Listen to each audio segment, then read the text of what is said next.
Doctor Dalip Kaur Tiwana का novel पैड़ चाल 17वां अंक। 2 दिन तो बलदेव डिपार्टमेंट नहीं सी आ रहा। पता लग्या वो बीमार सी। मैडम सौंधी ने धर्म नूं आख्या होस्टल जाके उहदा पता करके आए। धर्म पता करन गया तो अपने कमरे चुपचाप कल्ला ही पिया सी। की गल यार, तुसीं फिलोसफी डिपार्टमेंट ने सारे नहीं बीमार होना? पहले तुहाडी मैडम बीमार हो गए, वो ठीक होए तो तू बीमार हो गया। धर्म ने ਉਹਦੇ ਨਾਲ हथ मिलाउंदियां पुछया। बलदेव ने अखां जियां भर लईआं पर फिर विच पी गया। गल की हो गई? डॉक्टर की आखदा है? गल तां कोई नहीं हुई, मैं शराब छड़ दित्ती है। शराब तू पींदा सी? हाँ, रात नूं हर रोज़ ही पी लैंदा सी कमरे च आके। किन्नी जिन्नी भी मिले, बलदेव ने दस्सिया। अमीरां दे पुत्तरां नूं कासे दी परवाह जो ना हुई। धर्म ने हस के आख्या। सिमरन नूं भी उक्का पसंद नहीं। सिमरन नूं? हाँ भाजी, मैं तुहानूं दसना चाहुंदा सी मैं सिमरन नूं लव करदा। ते ਉਹ? धर्म ने संजीदगी नाल पुछया। उस नाल मैं अजे गल नहीं कीती। मैं चाहुंदा सब कुछ छड्ड दियां जो सिमरन नूं पसंद नहीं। कुड़ियां पिछे भावुक नहीं होईदा बलदेव, धर्म ने आख्या।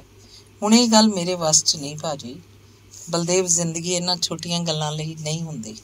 तुहानूं ਇਹ छोटी गल लगदी है? ਇਹ एक बुरजुआ रुचि है। जिहड़ी भी चीज़ तुहानूं चंगी लगदी है ਉਹ ਤੁਹਾਡੇ कब्जे च होनी चाहिदी है। आखिर तो सिमरन विआह करेगी कि ये चंगा नहीं कि उन्होंने वो बंदा मिले जिहड़ा उन्होंने चाहुंदा होवे।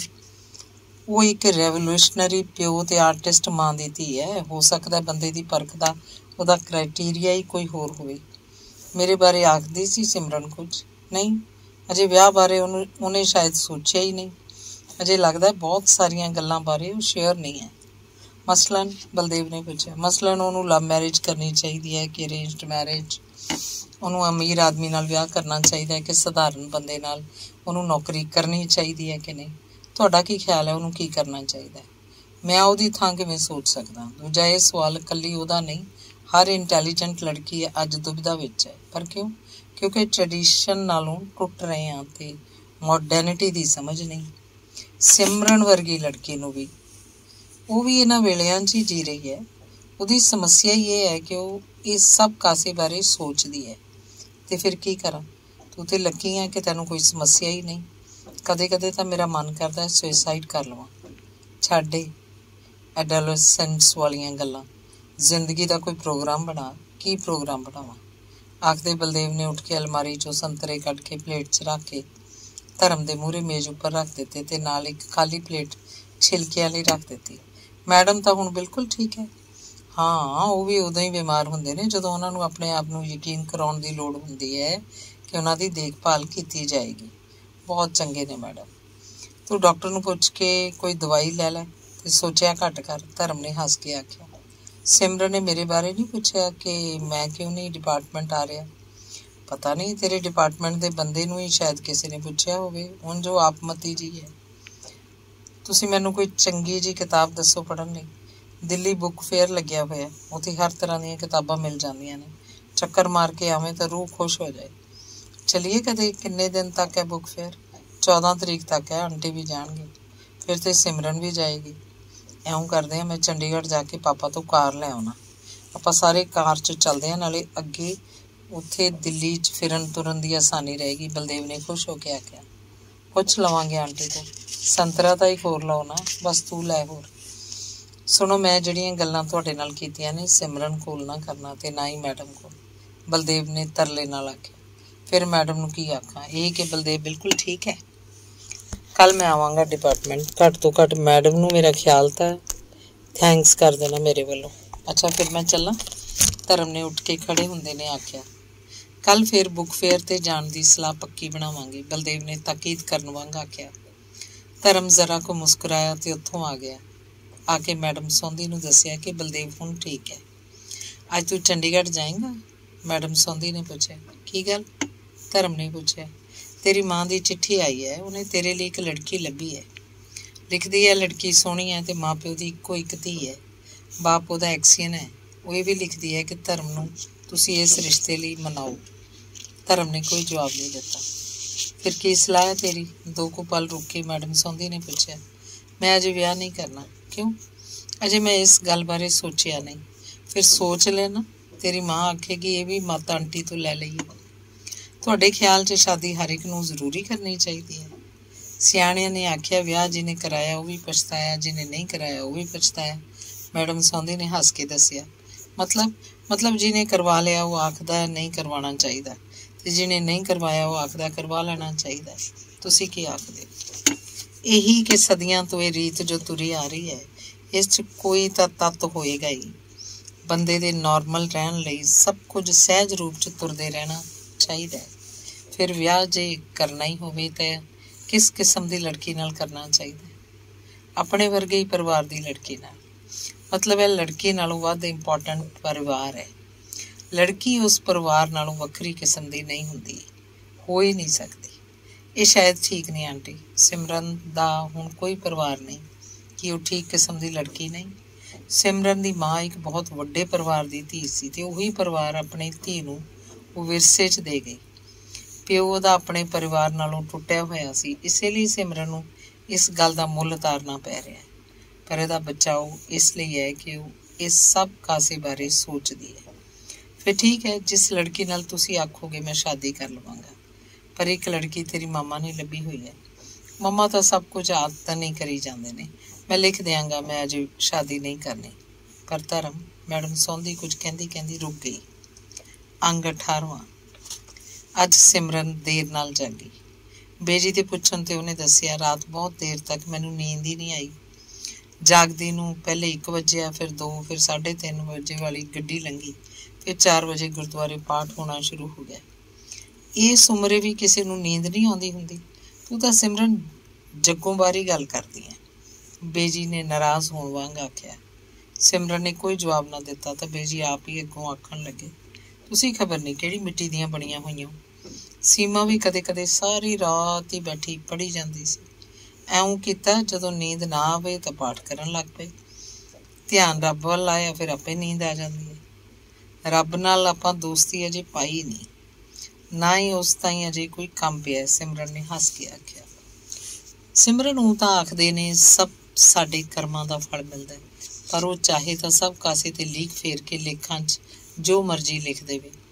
ਸੋ ਉਹਨੂੰ ਚੇਤੇ ਰੱਖਣਾ ਚਾਹੀਦਾ ਹੈ, ਕਰਮਾਂ ਦੀ ਥਾਂ ਕਦੇ ਕਦੇ ਉਹ ਕਿਸੇ ਦੀ ਜ਼ਿੰਦਗੀ ਉੱਪਰ ਹੀ ਲੀਕ ਫੇਰ ਦਿੰਦਾ ਹੈ, ਜਿਵੇਂ ਮੇਰੀ ਮੰਮੀ ਦੀ। ਸਿਮਰਨ ਉਹ ਸ਼ਾਇਦ ਸਭ ਕੁਝ ਲਿਖਾ ਕੇ ਹੀ ਇਉਂ ਲਿਆਈ ਸੀ। ਸਤਿਆਮਾਨ ਖਬਰ ਨਹੀਂ ਕਿਹੜੇ ਰਾਹੀਂ ਤੁਰ ਗਈ, ਕਦੇ ਸੁਪਨੇ 'ਚ ਵੀ ਨਹੀਂ ਦਿਖਾਈ ਦਿੱਤੀ। ਬੇਜੀ ਨੇ ਪਹਿਲੀ ਗੱਲ ਸਿਮਰਨ ਨੂੰ ਤੇ ਦੂਜੀ ਜਿਵੇਂ ਆਪਣੇ ਆਪ ਨੂੰ ਆਖੀ। ਸਿਮਰਨ ਉੱਠ ਕੇ ਨਹਾਉਣ ਚਲੀ ਗਈ। ਨਹਾ ਕੇ ਤਿਆਰ ਹੋ ਕੇ ਬ੍ਰੈਕਫਾਸਟ ਲੈ ਕੇ ਉਹ ਯੂਨੀਵਰਸਿਟੀ ਚਲੀ ਗਈ। ਸੀਮਾ ਇਹਨੂੰ ਯਾਦ ਆਉਂਦੀ ਹੋਣੀ ਹੈ, ਬੇਜੀ ਨੇ ਜਿਵੇਂ ਆਪਣੇ ਆਪ ਨਾਲ ਗੱਲ ਕੀਤੀ। ਯੂਨੀਵਰਸਿਟੀ ਪਹੁੰਚ ਕੇ ਸਿਮਰਨ 2-3 ਘੰਟੇ ਆਪਣੇ ਕੈਬਿਨ 'ਚ ਬੈਠੀ ਪੜ੍ਹਦੀ ਰਹੀ। ਫਿਰ ਉਹ ਚਾਹ ਪੀਣ ਲਈ ਕੈਂਟੀਨ ਵੱਲ ਤੁਰ ਪਈ। ਅੱਜ ਉਹਦੇ ਜੀ ਨੂੰ ਕੁਝ ਕਾਹਲ ਜਿਹੀ ਪੈ ਰਹੀ ਸੀ। ਇਸ ਬੇਚੈਨੀ ਦਾ ਉਹਨੂੰ ਕਾਰਨ ਨਹੀਂ ਸੀ ਪਤਾ। ਫਿਰ ਪਤਾ ਨਹੀਂ ਕਿਉਂ ਰਾਤ 'ਚ ਹੀ ਉਹਨੇ ਕੈਂਟੀਨ ਜਾਣ ਦਾ ਖਿਆਲ ਛੱਡ ਦਿੱਤਾ ਤੇ ਲਾਇਬ੍ਰੇਰੀ ਦੇ ਮਗਰ ਲੌਨ 'ਚ ਧੁੱਪੇ ਬੈਂਚ ਉੱਪਰ ਜਾ ਬੈਠੀ। ਕਿੰਨੇ ਸੋਹਣੇ ਫੁੱਲ ਖਿੜੇ ਹੋਏ ਸਨ। ਫੁੱਲਾਂ ਵਰਗੇ ਮੁੰਡੇ ਕੁੜੀਆਂ ਆਲੇ ਦੁਆਲੇ ਚਹਿਕਦੇ ਫਿਰ ਰਹੇ ਸਨ। ਕੋਸੀ ਕੋਸੀ ਧੁੱਪ ਵਾਲਾ ਨਿੱਘਾ ਜਿਹਾ ਦਿਨ ਸੀ। ਹੋ ਸਕਦਾ ਕਿਸੇ ਦਿਨ ਮੇਰੀ ਮੰਮੀ ਦਾ ਵੀ ਇਸੇ ਥਾਂ ਇਸੇ ਬੈਂਚ ਉੱਪਰ ਬੈਠੀ ਮੇਰੇ ਵਾਂਗ ਹੀ ਸੋਚਦੀ ਹੋਵੇ ਕਿ ਸਭ ਕੀ ਹੈ, ਅਸੀਂ ਕੌਣ ਹਾਂ। ਤੇ ਸਿਮਰਨ ਦੀਆਂ ਸੋਚਾਂ ਦੀ ਲੜੀ ਟੁੱਟੀ। ਸਾਹਮਣੇ ਇੱਕ ਅਧਖੜ ਜਿਹਾ ਬੰਦਾ ਉਸੇ ਵੱਲ ਤੁਰਿਆ ਆ ਰਿਹਾ ਸੀ। ਉਹ ਐਨ ਸਿਮਰਨ ਦੇ ਕੋਲ ਪਹੁੰਚ ਗਿਆ, ਕੋਲ ਆ ਕੇ ਖੜੋ ਹੋ ਗਿਆ। ਕੁਝ ਉਖੜਿਆ ਸਿਮਰਨ ਵੱਲ ਝਾਕਦਾ ਰਿਹਾ, ਫਿਰ ਜਿਵੇਂ ਚੌਂਕ ਕੇ ਬੋਲੀ, ਤੂੰ ਸਿਮਰਨ ਹੈ ਨਾ, ਸੀਮਾ ਦੀਦੀ ਦੀ ਧੀ ਸਿਮਰਨ? ਹਾਂ। ਸਿਮਰਨ ਨੇ ਧਿਆਨ ਨਾਲ ਉਸ ਵੱਲ ਝਾਕਦੀ ਨੇ ਉੱਠ ਕੇ ਆਖਿਆ, ਮੈਂ ਬਹਾਦਰ ਹਾਂ, ਬਹਾਦਰ, ਸੀਮਾ ਦੀਦੀ ਦਾ ਭਰਾ ਬਹਾਦਰ। ਉਹਨੇ ਆਪਣੇ ਆਪ ਨੂੰ ਸੰਭਾਲਦਿਆਂ ਆਖਿਆ। ਸਿਮਰਨ ਨੇ ਨਮਸਕਾਰ ਆਖਣ ਲਈ ਹੱਥ ਜੋੜੇ। ਤੂੰ ਕਿੱਡੀ ਵੱਡੀ ਹੋ ਗਈ, ਬਿਲਕੁਲ ਸੀਮਾ ਦੀਦੀ ਵਰਗੀ। ਉਹਨੇ ਆਲੇ ਦੁਆਲੇ ਤੋਂ ਬੇਖਬਰ ਸਿਮਰਨ ਦੇ ਸਿਰ ਉੱਪਰ ਹੱਥ ਰੱਖ ਕੇ ਆਖਿਆ। ਬੈਠੋ। ਸਿਮਰਨ ਨੇ ਸਾਹਮਣੇ ਵਾਲੇ ਬੈਂਚ ਵੱਲ ਹੱਥ ਕਰਕੇ ਆਖਿਆ। ਹਾਂ, ਇੱਕ ਪਲ ਤਾਂ ਦੂਰੋਂ ਦੇਖ ਕੇ ਆਉਣ ਲੱਗਿਆ ਜਿਵੇਂ ਸੀਮਾ ਦੀਦੀ ਉਹ ਬੈਠੀ ਹੁੰਦੀ ਹੈ। ਬਹਾਦਰ ਨੇ ਸਿਮਰਨ ਦੇ ਨਾਲ ਵਾਲੇ ਬੈਂਚ 'ਤੇ ਬੈਠਦਿਆਂ ਆਖਿਆ। ਚਾਹ ਪੀਏ? ਸਿਮਰਨ ਨੇ ਕੈਂਟੀਨ ਵੱਲ ਝਾਕ ਕੇ ਪੁੱਛਿਆ।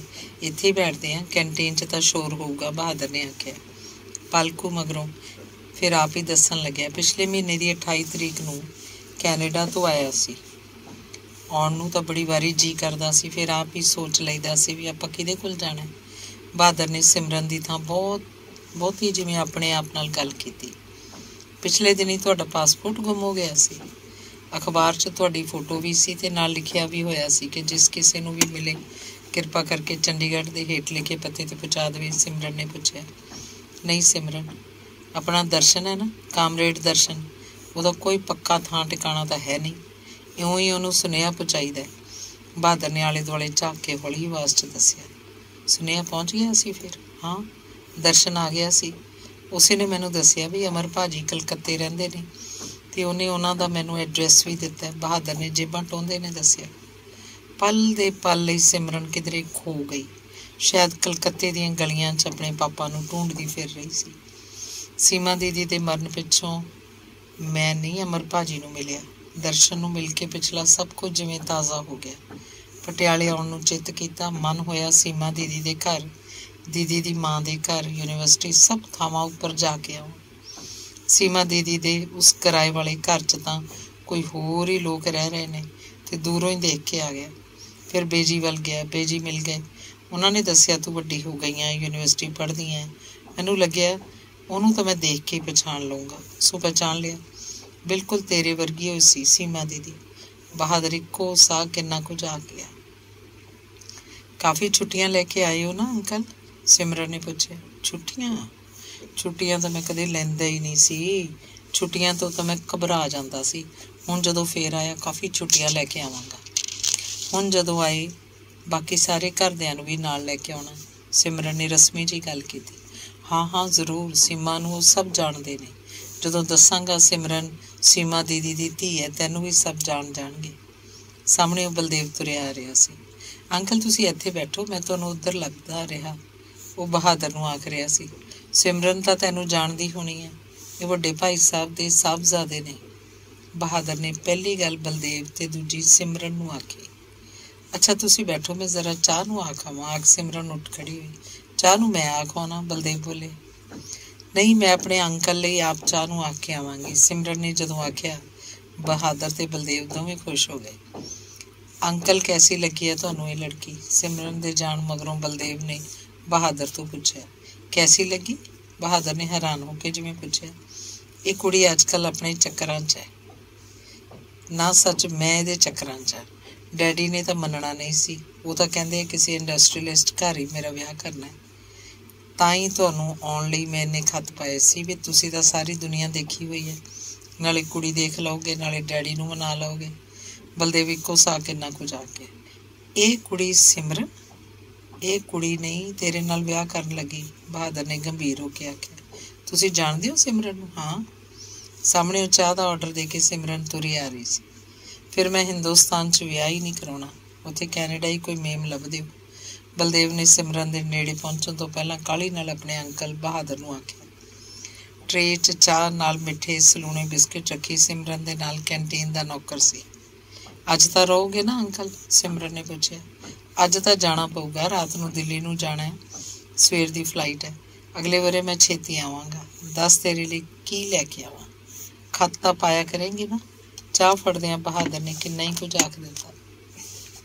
ਮੈਂ ਕਾਰ ਇੱਧਰ ਹੀ ਲੈ ਆਉਣਾ, ਆਪਾਂ ਨੂੰ ਚੱਲਣਾ ਚਾਹੀਦਾ ਹੈ, ਡੈਡੀ ਉਡੀਕਦੇ ਹੋਣਗੇ। ਆਖਿਆ ਸੀ 4 ਵਜੇ ਤੱਕ ਮੁੜ ਆਵਾਂਗੇ। 4 ਤਾਂ ਇੱਥੇ ਵੱਜਣ ਵਾਲੇ ਨੇ। ਬਲਦੇਵ ਨੇ ਛੇਤੀ ਚਾਹ ਮੁਕਾ ਘੜੀ ਦੇਖਦਿਆਂ ਉੱਠ ਕੇ ਖੜਾ ਹੁੰਦਿਆਂ ਆਖਿਆ। ਚੰਗਾ ਲੈ ਆ ਇੱਧਰ ਹੀ, ਮੈਂ 2 ਘੜੀ ਹੋਰ ਸਿਮਰਨ ਨਾਲ ਗੱਲਾਂ ਕਰ ਲਵਾਂ। ਉਸ ਘੜੀ ਕਈ ਵਰੇ, ਕਈ ਸਦੀਆਂ, ਕਈ ਰੁੱਤਾਂ ਇੱਕੋ ਵਾਰੀ ਬਹਾਦਰ ਦੇ ਜਿਵੇਂ ਮਨ 'ਚੋਂ ਲੰਘੀਆਂ। ਉਹਨੇ ਜੇਬ 'ਚੋਂ ਪਰਸ ਕੱਢਿਆ, ਵਿੱਚੋਂ 100 ਦੇ 5 ਨੋਟ ਕੱਢ ਕੇ ਮੱਲੋ ਮੱਲੀ ਸਿਮਰਨ ਨੂੰ ਦਿੰਦਿਆਂ ਸਿਰ ਤੇ ਹੱਥ ਰੱਖ ਕੇ ਆਖਿਆ, ਤੂੰ ਮੇਰੀ ਸੀਮਾ ਦੀਦੀ ਦੀ ਧੀ ਹੈ। ਫਿਰ ਜ਼ਰਾ ਰੁਕ ਕੇ ਬੋਲਿਆ, ਮੈਂ ਜਾ ਕੇ ਅਮਰ ਭਾਜੀ ਨੂੰ ਵੀ ਖੱਤ ਪਾਵਾਂਗਾ। ਤੇਰੇ ਬਾਰੇ ਤਾਂ ਉਹ ਸ਼ਾਇਦ ਕੁਝ ਜਾਣਦੇ ਹੀ ਨਹੀਂ। ਦੂਰ ਸੜਕ ਤੋਂ ਬਲਦੇਵ ਨੇ ਕਾਰ ਦਾ ਹੌਰਨ ਦਿੱਤਾ। ਬਹਾਦਰ ਤੇ ਸਿਮਰਨ ਉੱਠ ਕੇ ਉੱਧਰ ਨੂੰ ਤੁਰ ਪਏ। ਕੁਝ ਦੂਰ ਜਾ ਕੇ ਸਿਮਰਨ ਨੇ ਅਚਾਨਕ ਖੜੋ ਕੇ ਆਖਿਆ, ਅੰਕਲ? ਹਾਂ। ਬਹਾਦਰ ਨੇ ਉਸ ਵੱਲ ਝਾਕ ਕੇ ਪੁੱਛਿਆ। ਅੰਕਲ? ਉਹਨੇ ਫੇਰ ਆਵਾਜ਼ ਦਿੱਤੀ ਜਿਵੇਂ ਕਿਧਰੇ ਉਲਝ ਜੀ ਗਈ ਹੋਵੇ। ਹਾਂ ਦੱਸ। ਬਹਾਦਰ ਨੇ ਖੜੋ ਕੇ ਭੌਂ ਕੇ ਉਸ ਵੱਲ ਤੱਕਦਿਆਂ ਪੁੱਛਿਆ। ਅੰਕਲ ਪਾਪਾ ਨੂੰ ਮੇਰੇ ਬਾਰੇ ਕੁਛ ਨਾ ਲਿਖਣਾ। ਸਿਮਰਨ ਨੇ ਜਦੋਂ ਆਖਿਆ ਪਤਾ ਨਹੀਂ ਕਿਉਂ ਉਹਦੀਆਂ ਅੱਖਾਂ ਦੇ ਕੋਇਆਂ 'ਚ ਪਾਣੀ ਸਿਮ ਆਇਆ ਸੀ। ਅੱਛਾ ਅੰਕਲ ਮੈਂ ਚੱਲਦੀ ਹਾਂ। ਆਖੋ ਰਾਹ ਵਿੱਚੋਂ ਹੀ ਕਾਹਲੀ ਨਾਲ ਲਾਇਬ੍ਰੇਰੀ ਵੱਲੋਂ ਪਰਤ ਗਈ। ਬਹਾਦਰ ਨੇ ਦੇਖਿਆ ਲਾਇਬ੍ਰੇਰੀ ਵੱਲ ਤੁਰੀ ਜਾ ਰਹੀ ਸਿਮਰਨ मगरों बिल्कुल सीमा वर्गी लग रही सी। अंग 19वां। सिमरन ने बहादुर नूं आखिया सी मेरे पापा नूं मेरे बारे कुछ ना आखना।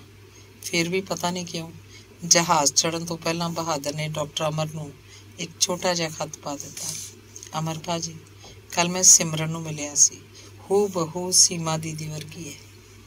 वो यूनिवर्सिटी च रिसर्च स्कॉलर है। ख्याल है तुसी राजी खुशी होवोगे। दर्शन तो तुहाडा पता लग्या सी। तुहाडा बहादुर। कॉलेज तो वापस आए नूं उमा ने जदों खत दिता कंबदे जे हत्थां नाल उन्हें खत खोलिया। पढ़दियां अखर धुंधले हो गए। शायद उहदियां अखां च पानी छलक आया सी। सब ठीक तो है ना? उमा ने उपरी बोली च लिखी चिट्ठी वल तकदियां पुछया। हाँ, अमर ने आख्या। उमा रसोई च चाह बनाउण चली गई। मोरे खुली चिट्ठी दे अखर फैलदे सिमटदे तांडव नाच नचण लगे। अमर दे पैरां हेठली जमीन डोलण लगी। उन्हें अखां मुंद लईआं पर बंद अखां दे अगे उहदी धी सिमरन आ खलोती। गैर गंभीर, उच्ची, लम्मी, उदास, मोटियां मोटियां अखां वाली ऐन सीमा वर्गी। सिमरन, उन्हें जिवें आवाज़ दिती। वो बोली नहीं ते ना ही पलकां उच्चियां चुकियां उस वल झाकी। सिमरन, उन्हें फिर बुलाया। पापा चाय। मेज़ उपर चाह दा कप रखदियां उहदे पुत्तर ने आख्या ते पापा नाल किसे गलबात दी आस उत्ते उत्थे खड़ो गया। अमर हौली हौली चाह दियां घुट्टां भरदा फिर जिवें किधरे खो गया। सिमरन सीमा वर्गी है ते सीमा किहो जिही सी? उन्हें याद करन दी कोशिश कीती। ਕੀ ਉਹ ਸੀਮਾ ਨੂੰ ਭੁੱਲ ਗਿਆ? ਸੀਮਾ ਕੋਈ ਉਸ ਤੋਂ ਅਲੱਗ ਤਾਂ ਨਹੀਂ ਸੀ ਕਿ ਉਹਨੂੰ ਭੁੱਲ ਜਾਣਾ, ਉਹਨੂੰ ਭੁੱਲ ਜਾਂਦਾ। ਹੁਣ ਤਾਂ ਸੀਮਾ ਜਿਵੇਂ ਉਹਦੇ ਖੂਨ 'ਚ ਘੁਲ ਗਈ ਸੀ, ਉਹਦੇ ਸਾਹਾਂ 'ਚ ਰਚ ਗਈ ਸੀ। ਪਰ ਇਹ ਸਿਮਰਨ। ਚਾਹ ਮੁਕਾ ਕੇ ਉਹਨੇ ਐਨਕ ਉਤਾਰ ਕੇ ਸ਼ੀਸ਼ੇ ਰੁਮਾਲ ਨਾਲ ਪੂੰਝੇ। ਕਿੰਨਾ ਚਿਰ ਪੂੰਝਦਾ ਰਿਹਾ, ਜਿਵੇਂ ਅੰਤਾਂ ਉਹਦੀ ਗਰਦ ਉਹਨਾਂ ਉੱਪਰ ਪੈ ਗਈ ਹੋਵੇ। ਉਹਦਾ ਨਿੱਕਾ ਜਿਹਾ ਪੁੱਤਰ ਸੋਚ ਰਿਹਾ ਸੀ ਸ਼ਾਇਦ ਪਾਪਾ ਕਵਿਤਾ ਸੋਚ ਰਹੇ ਹਨ। ਮਾਂ ਆਖਦੀ ਸੀ ਜਦੋਂ ਪਾਪਾ ਕਵਿਤਾ ਸੋਚ ਰਹੇ ਹੋਣ ਸ਼ੋਰ ਨਹੀਂ ਕਰਨਾ, ਤੇ ਚਾਹ ਵਾਲਾ ਖਾਲੀ ਕੱਪ ਚੁੱਕ ਕੇ ਚਲਾ ਗਿਆ। ਅਮਰ ਨੇ ਉੱਠ ਕੇ ਖੂੰਟੀ ਨਾਲ ਟੰਗੀ ਆਪਣੀ ਖੁੰਡੀ ਲਾਈ, ਬਾਹਰ ਨੂੰ ਤੁਰ ਪਿਆ। ਹਰ ਰੋਜ਼ ਤਾਂ ਉਹ ਖੁੰਡੀ ਲੈ ਕੇ ਨਹੀਂ ਜਾਂਦਾ ਸੀ। ਹਾਂ, ਕਿਸੇ ਕਿਸੇ ਦਿਨ ਉਹਨੂੰ ਆਪਣੇ ਕਦਮ ਡੋਲਦੇ ਥਿੜਕਦੇ ਪ੍ਰਤੀਤ ਹੁੰਦੇ ਤਾਂ ਉਹ ਖੁੰਡੀ ਲੈ ਕੇ ਬਾਹਰ ਜਾਂਦਾ। ਤੇ ਅੱਜ ਵੀ ਸ਼ਾਇਦ ਕੋਈ ਅਜਿਹਾ ਹੀ ਦਿਨ ਸੀ ਕਿ ਉਹ ਉਹਨੂੰ ਆਪਣੇ ਕਦਮ ਡੋਲਦੇ ਥਿੜਕਦੇ ਪ੍ਰਤੀਤ ਹੋ ਰਹੇ ਸਨ। ਉਮਾ ਨੇ ਸਮਝਿਆ ਉਹ ਬਾਜ਼ਾਰੋਂ ਕੋਈ ਸਬਜ਼ੀ ਭਾਜੀ ਲੈਣ ਗਏ, ਪਰ ਥੈਲਾ ਤਾਂ ਉਹ ਲੈ ਕੇ ਨਹੀਂ ਸੀ ਗਿਆ। ਸਬਜ਼ੀ ਖਰੀਦ ਕੇ ਥੈਲਾ ਯਾਦ ਆਏਗਾ ਤੇ ਫਿਰ ਥੈਲਾ ਲੈਣ ਵਾਪਸ ਆਉਣਗੇ, ਸੋਚਦੀ ਉਮਾ ਮਨ ਹੀ ਮਨ ਮੁਸਕਰਾ ਪਈ। ਪਰ ਅਮਰ ਸਬਜ਼ੀ ਮੰਡੀ ਵੱਲ ਤਾਂ ਗਿਆ ਹੀ ਨਹੀਂ, ਉਹ ਤਾਂ ਸਮੁੰਦਰ ਵੱਲ ਨੂੰ ਜਾ ਰਿਹਾ ਸੀ। ਇੱਕ ਕਾਰ ਜ਼ੋਰ ਦੇ ਬ੍ਰੇਕ ਲਾ ਕੇ ਐਨ ਉਹਦੇ ਜਿਵੇਂ ਸਿਰ ਤੇ ਆ ਕੇ ਰੁਕੀ। ਮਰਨਾ ਹੈ ਕਿਆ? ਕਾਰ ਵਾਲਾ ਚੀਖ ਰਿਹਾ ਸੀ। ਅਮਰ ਨੇ ਘਬਰਾ ਕੇ ਦੇਖਿਆ, ਉਹ ਐਨ ਸੜਕ ਦੇ ਵਿਚਕਾਰ ਜਾ ਰਿਹਾ ਸੀ ਤੇ ਤਰਬਕ ਕੇ ਇੱਕ ਪਾਸੇ ਹੋ ਗਿਆ। ਕਾਰ ਲੰਘ ਗਈ। ਬਾਂਹ ਉੱਚੀ ਕਰਕੇ ਹੋਕਾ ਦੇ ਕੇ ਮੁੰਡਾ ਆਥਣ ਦਾ ਅਖਬਾਰ ਵੇਚ ਰਿਹਾ ਸੀ। ਮੁੰਡਾ ਪੰਜਾਬੀ ਸੀ ਤੇ ਅਮਰ ਨੇ ਅਖਬਾਰ ਦੇ ਪੈਸੇ ਦਿੰਦਿਆਂ ਪੁੱਛਿਆ, ਪੰਜਾਬ ਦੀ ਕੋਈ ਖਾਸ ਖਬਰ ਹੈ? ਦੇਖ ਲਓ, ਮੈਂ ਅਖਬਾਰ ਪੜ੍ਹਦਾ ਨਹੀਂ, ਵੇਚਦਾ ਸਿਰਫ। ਸਵੇਰੇ ਮੈਂ ਵਿਹਲਾ ਨਹੀਂ ਹੁੰਦਾ। ਇਹ ਅਖਬਾਰ ਮਗਰ 5 ਪੈਸੇ ਕਮਿਸ਼ਨ ਮਿਲਦੀ ਹੈ। ਇਹ ਅਖਬਾਰਾਂ ਵਾਲੇ ਅਖਬਾਰ ਦਾ ਮੁੱਲ ਤਾਂ ਵਧਾ ਦਿੰਦੇ ਨੇ, ਪਰ ਕਮਿਸ਼ਨ ਨਹੀਂ ਵਧਾਉਂਦੇ। ਮੁੰਡਾ ਪਤਾ ਨਹੀਂ ਕਿਉਂ ਅਮਰ ਨੂੰ ਇੱਕੋ ਸਾਈ ਸਾਰਾ ਕੁਝ ਦੱਸ ਗਿਆ ਸੀ। ਅਖਬਾਰ ਤਾਂ ਅਮਰ ਸਵੇਰ ਦੀ ਵੀ ਪੂਰੀ ਨਹੀਂ ਸੀ ਪੜ੍ਹਦਾ, ਸਿਰਫ ਹੈਡਲਾਈਨਸ ਹੀ ਦੇਖਦਾ ਸੀ। ਫਿਰ ਅੱਜ ਉਹਨੇ ਇਹ ਆਥਣ ਦੀ ਅਖਬਾਰ ਕਿਉਂ ਖਰੀਦ ਲਈ ਸੀ? ਪੰਜਾਬ ਦੀ ਉਹ ਕਿਹੜੀ ਖਾਸ ਖਬਰ ਪੁੱਛ ਰਿਹਾ ਸੀ? ਇਹਦਾ ਸ਼ਾਇਦ ਉਹਨੂੰ ਆਪ ਨੂੰ ਵੀ ਪਤਾ ਨਹੀਂ ਸੀ। ਅਖਬਾਰ ਨੂੰ ਗੋਲ ਕਰਕੇ ਹੱਥ 'ਚ ਫੜ ਕੇ ਉਹ ਗਾਂਹ ਤੁਰ ਪਿਆ। ਸਮੁੰਦਰ ਵੱਲ ਨੂੰ ਜਾਂਦੀ ਸਿੱਧੀ ਸੜਕ ਦੀ ਥਾਂ ਉਹ ਖੱਬੇ ਹੱਥ ਨੂੰ ਮੁੜ ਗਿਆ। ਕੁਝ ਦੂਰ ਜਾ ਕੇ ਉਹ ਟਰੱਕਾਂ ਦੇ ਅੱਡੇ ਕੋਲ ਖਲੋ ਗਿਆ। ਪੰਜਾਬ ਨੂੰ ਇੱਥੋਂ ਟਰੱਕ ਚੱਲਦੇ ਸਨ। ਬਹੁਤੇ ਟਰੱਕ ਡਰਾਈਵਰ ਪੰਜਾਬੀ ਸਨ। ਹੁਣੇ ਜਿਹੜਾ ਟਰੱਕ ਆ ਕੇ ਅੱਡੇ 'ਚ ਲੱਗਿਆ ਸੀ, ਉਸ ਉੱਪਰ ਕਿਸੇ ਮੁਖਤਿਆਰ ਸਿੰਘ ਸਿੱਧੂ ਦਾ ਨਾਮ ਲਿਖਿਆ ਹੋਇਆ ਸੀ ਤੇ ਇਹ ਟਰੱਕ ਬਠਿੰਡੇ ਤੋਂ ਆਇਆ ਸੀ। ਟਰੱਕ ਉੱਪਰ ਟੈਲੀਫੋਨ ਨੰਬਰ ਵੀ ਲਿਖਿਆ ਹੋਇਆ ਸੀ। ਇੱਕ ਅਮਰ ਦਾ ਮਨ ਕੀਤਾ ਮੁਖਤਿਆਰ ਸਿੰਘ ਸਿੱਧੂ ਨੂੰ ਉਹ ਫੋਨ ਕਰੇ ਤੇ ਪੁੱਛੇ ਕਿ ਬਠਿੰਡੇ ਨੂੰ ਜਾਂਦਾ ਟਰੱਕ ਪਟਿਆਲੇ ਵਿੱਚੋਂ ਦੀ ਲੰਘ ਕੇ ਜਾਂਦਾ ਹੈ ਨਾ। ਇਨਕੁਆਇਰੀ ਅੱਗੇ ਹੈ। ਉਹਨੂੰ ਡਰ ਭੌਰ ਜਿਹਾ ਖੜਾ ਦੇਖ ਇੱਕ ਪੰਜਾਬੀ ਟਰੱਕ ਕਲੀਨਰ ਨੇ ਆਖਿਆ। ਅਮਰ ਸੰਭਲਿਆ ਤੇ ਮੁੜ ਕੇ ਚੁੱਪਚਾਪ ਸਮੁੰਦਰ ਵੱਲ ਨੂੰ ਤੁਰ ਪਿਆ। ਕਾਫੀ ਤੁਰ ਕੇ ਵੜ ਪਾ ਕੇ ਬੱਸ ਲੈ ਕੇ ਉਹ ਸਮੁੰਦਰ ਤੇ ਪਹੁੰਚਿਆ। ਕੰਢੇ ਕੰਢੇ ਉਹ ਸੁੰਨਸਾਨ ਉਜਾੜ ਵੱਲ ਨੂੰ ਤੁਰਦਾ ਗਿਆ। ਫਿਰ ਇੱਕ ਥਾਂ ਅਖਬਾਰ ਹੇਠਾਂ ਵਿਛਾ ਕੇ ਦਰਖਤ ਨਾਲ ਢੋਹ ਲਾ ਕੇ ਉਹ ਸਮੁੰਦਰ ਦੇ ਕੰਢੇ ਸਮੁੰਦਰ ਵੱਲ ਮੂੰਹ ਕਰਕੇ ਬੈਠ ਗਿਆ। ਖੂੰਡੀ ਉਹਨੇ ਕੋਲ ਰੱਖ ਲਈ। ਸੀਮਾ, ਉਹਨੇ ਦੂਰ ਸਮੁੰਦਰ ਦੇ ਡੂੰਘੇ ਪਾਣੀਆਂ ਵੱਲ ਝਾਂਕਦਿਆਂ ਮਨ ਹੀ ਮਨ ਸੀਮਾ ਨੂੰ ਜਿਵੇਂ ਯਾਦ ਕੀਤਾ। ਸੀਮਾ, ਸਿਮਰਨ ਵੱਡੀ ਹੋ ਗਈ ਹੈ, ਮੈਂ ਉਹਨੂੰ ਦੇਖਣਾ ਚਾਹੁੰਦਾ। ਅਮਰ ਨੇ ਸੀਮਾ ਨੂੰ ਜਿਵੇਂ ਆਪਣੇ ਜੀ ਦੀ ਖੋਹ ਦੱਸੀ। ਸਮੁੰਦਰ ਦੀਆਂ ਲਹਿਰਾਂ ਵੱਲ ਛਲ ਛਲ ਕਰਦੀਆਂ ਉਹਦੇ ਵੱਲ ਨੂੰ ਆਉਂਦੀਆਂ ਤੇ ਕੁਝ ਦੂਰੀ ਤੇ ਆ ਕੇ ਛਾਈ ਮਾਈ ਹੋ ਕੇ ਪਰਤ ਜਾਂਦੀਆਂ। ਇੱਕਾ ਇੱਕ ਉਹਦਾ ਮਨ ਕੀਤਾ ਲਹਿਰਾਂ ਉੱਚੀਆਂ, ਹੋਰ ਉੱਚੀਆਂ ਤੇ ਬਹੁਤ ਉੱਚੀਆਂ ਉੱਠਣ ਤੇ ਉਹਨੇ ਉੱਪਰ ਦੀ ਲੰਘ ਜਾਣ, ਸਿਰ ਤੋਂ ਪੈਰਾਂ ਤੀਕ ਉਹਨੂੰ ਭਿਉਂ ਜਾਣ, ਹੋ ਸਕੇ ਤਾਂ ਆਪਣੇ ਨਾਲ ਵਹਾ ਕੇ ਲੈ ਜਾਣ ਸਮੁੰਦਰ ਦੇ ਡੂੰਘੇ ਪਾਣੀਆਂ ਵੱਲ। ਸਾਹਮਣੇ ਰੇਤ ਵਿੱਚ ਕਾਵਾਂ ਦੀ ਡਾਰ ਕਾਂ ਕਾਂ ਕਰਦੀ ਤੁਰੀ ਫਿਰ ਰਹੀ ਸੀ। ਕਾਂ ਸੁਨੇਹੇ ਵੀ ਤਾਂ ਲੈ ਜਾਂਦੇ ਨੇ, ਅਮਰ ਨੂੰ ਖਿਆਲ ਆਇਆ। ਸਿਮਰਨ ਨੂੰ ਉਹ ਕੀ ਸੁਨੇਹਾ ਭੇਜਣਾ ਚਾਹੁੰਦਾ ਹੈ, ਇਹ ਉਹ ਸੋਚ ਨਾ ਸਕਿਆ। ਇੰਨੇ ਵਰੇ ਕਿਵੇਂ ਲੰਘ ਗਏ, ਉਹਨੂੰ ਆਪਣੇ ਆਪ ਉੱਪਰ ਹੈਰਾਨੀ ਹੋਈ। ਇਹ ਤਾਂ ਜਿਵੇਂ ਕੱਲ੍ਹ ਦੀ ਗੱਲ ਸੀ ਕਿ ਉਹ ਯੂਨੀਵਰਸਿਟੀ 'ਚ ਪੜ੍ਹਾਉਣ ਜਾਂਦਾ ਹੁੰਦਾ ਸੀ, ਸੀਮਾ ਵੀ ਜਾਂਦੀ ਹੁੰਦੀ ਸੀ ਤੇ ਫਿਰ ਕਿਧਰੇ ਕਾਲੀ ਬੋਲੀ ਇੱਕ ਹਨੇਰੀ ਜਿਹੀ ਆਈ। ਦਰਖਤਾਂ ਦੇ ਟਾਹਣ ਕੜਕ ਗਏ ਸਨ ਤੇ ਸੀਮਾ ਕਿਧਰੇ ਗੁਆਚ ਗਈ ਸੀ। ਸ਼ਾਇਦ ਉਹ ਆਪ ਕਿਧਰੇ ਗੁਆਚ ਗਿਆ ਸੀ।